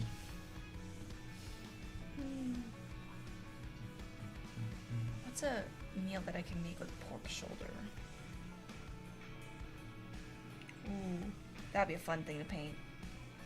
Ooh, like a little copper vase. Yeah. I want to do more still lifes. I actually absolutely want to go through that swatches material rendering class. That looks really fun. But first I have to get through one of the other 37 classes that I'm taking. Ugh! I mean, yippee! Yippee! I've been going through Wouter Tulp's expressive character design class. That's really good.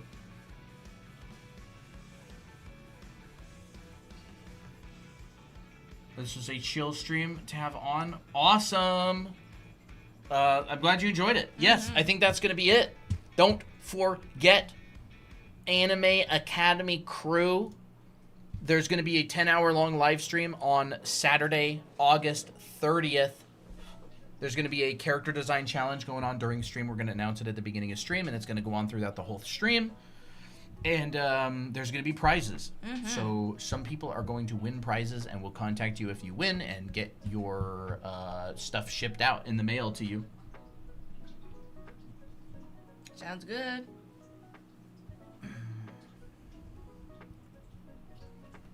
Starting 10 a.m. Pacific? I think it's 11. 11 a.m. 11 a.m. Pacific. Yummy. Yeah. Yeah, 11 a.m. Pacific is going to be similar to the last Sunday stream. I feel a cat rubbing up against me. It feels like probably Poppy. It's pretty soft. Yep, that's Poppy. Kitty, kitty. Poppy's the softest of the kitties by far. Soft as a cloud, dumb as a rock, they say. We say. We say.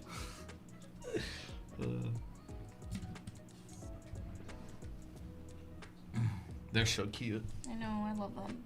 They're those cute little pea brains, no thought behind their eyes. I just want to like use them as a pillow. Yeah.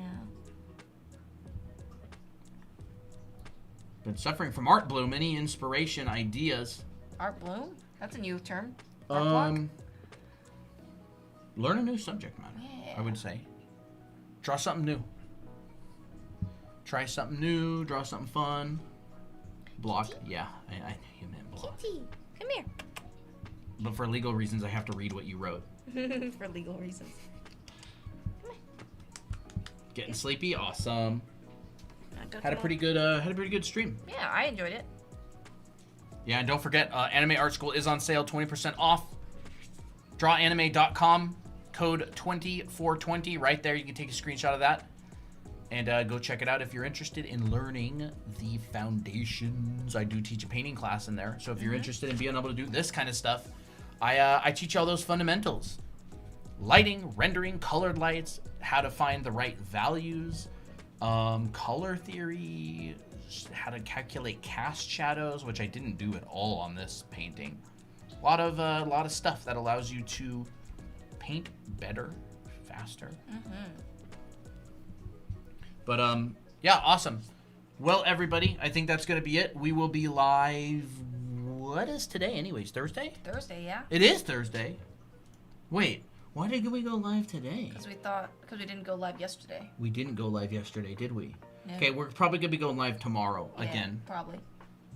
Most likely. Oh, awesome, flying cats. That'd be sick. Hello, Brian. Hello, Academy. Hello. Hi. What's that famous line from the movie? Hello. I don't remember. I don't know. So hello something. Good morning, Vietnam. Is that it? I don't remember. I don't even know what movie it's from. But welcome.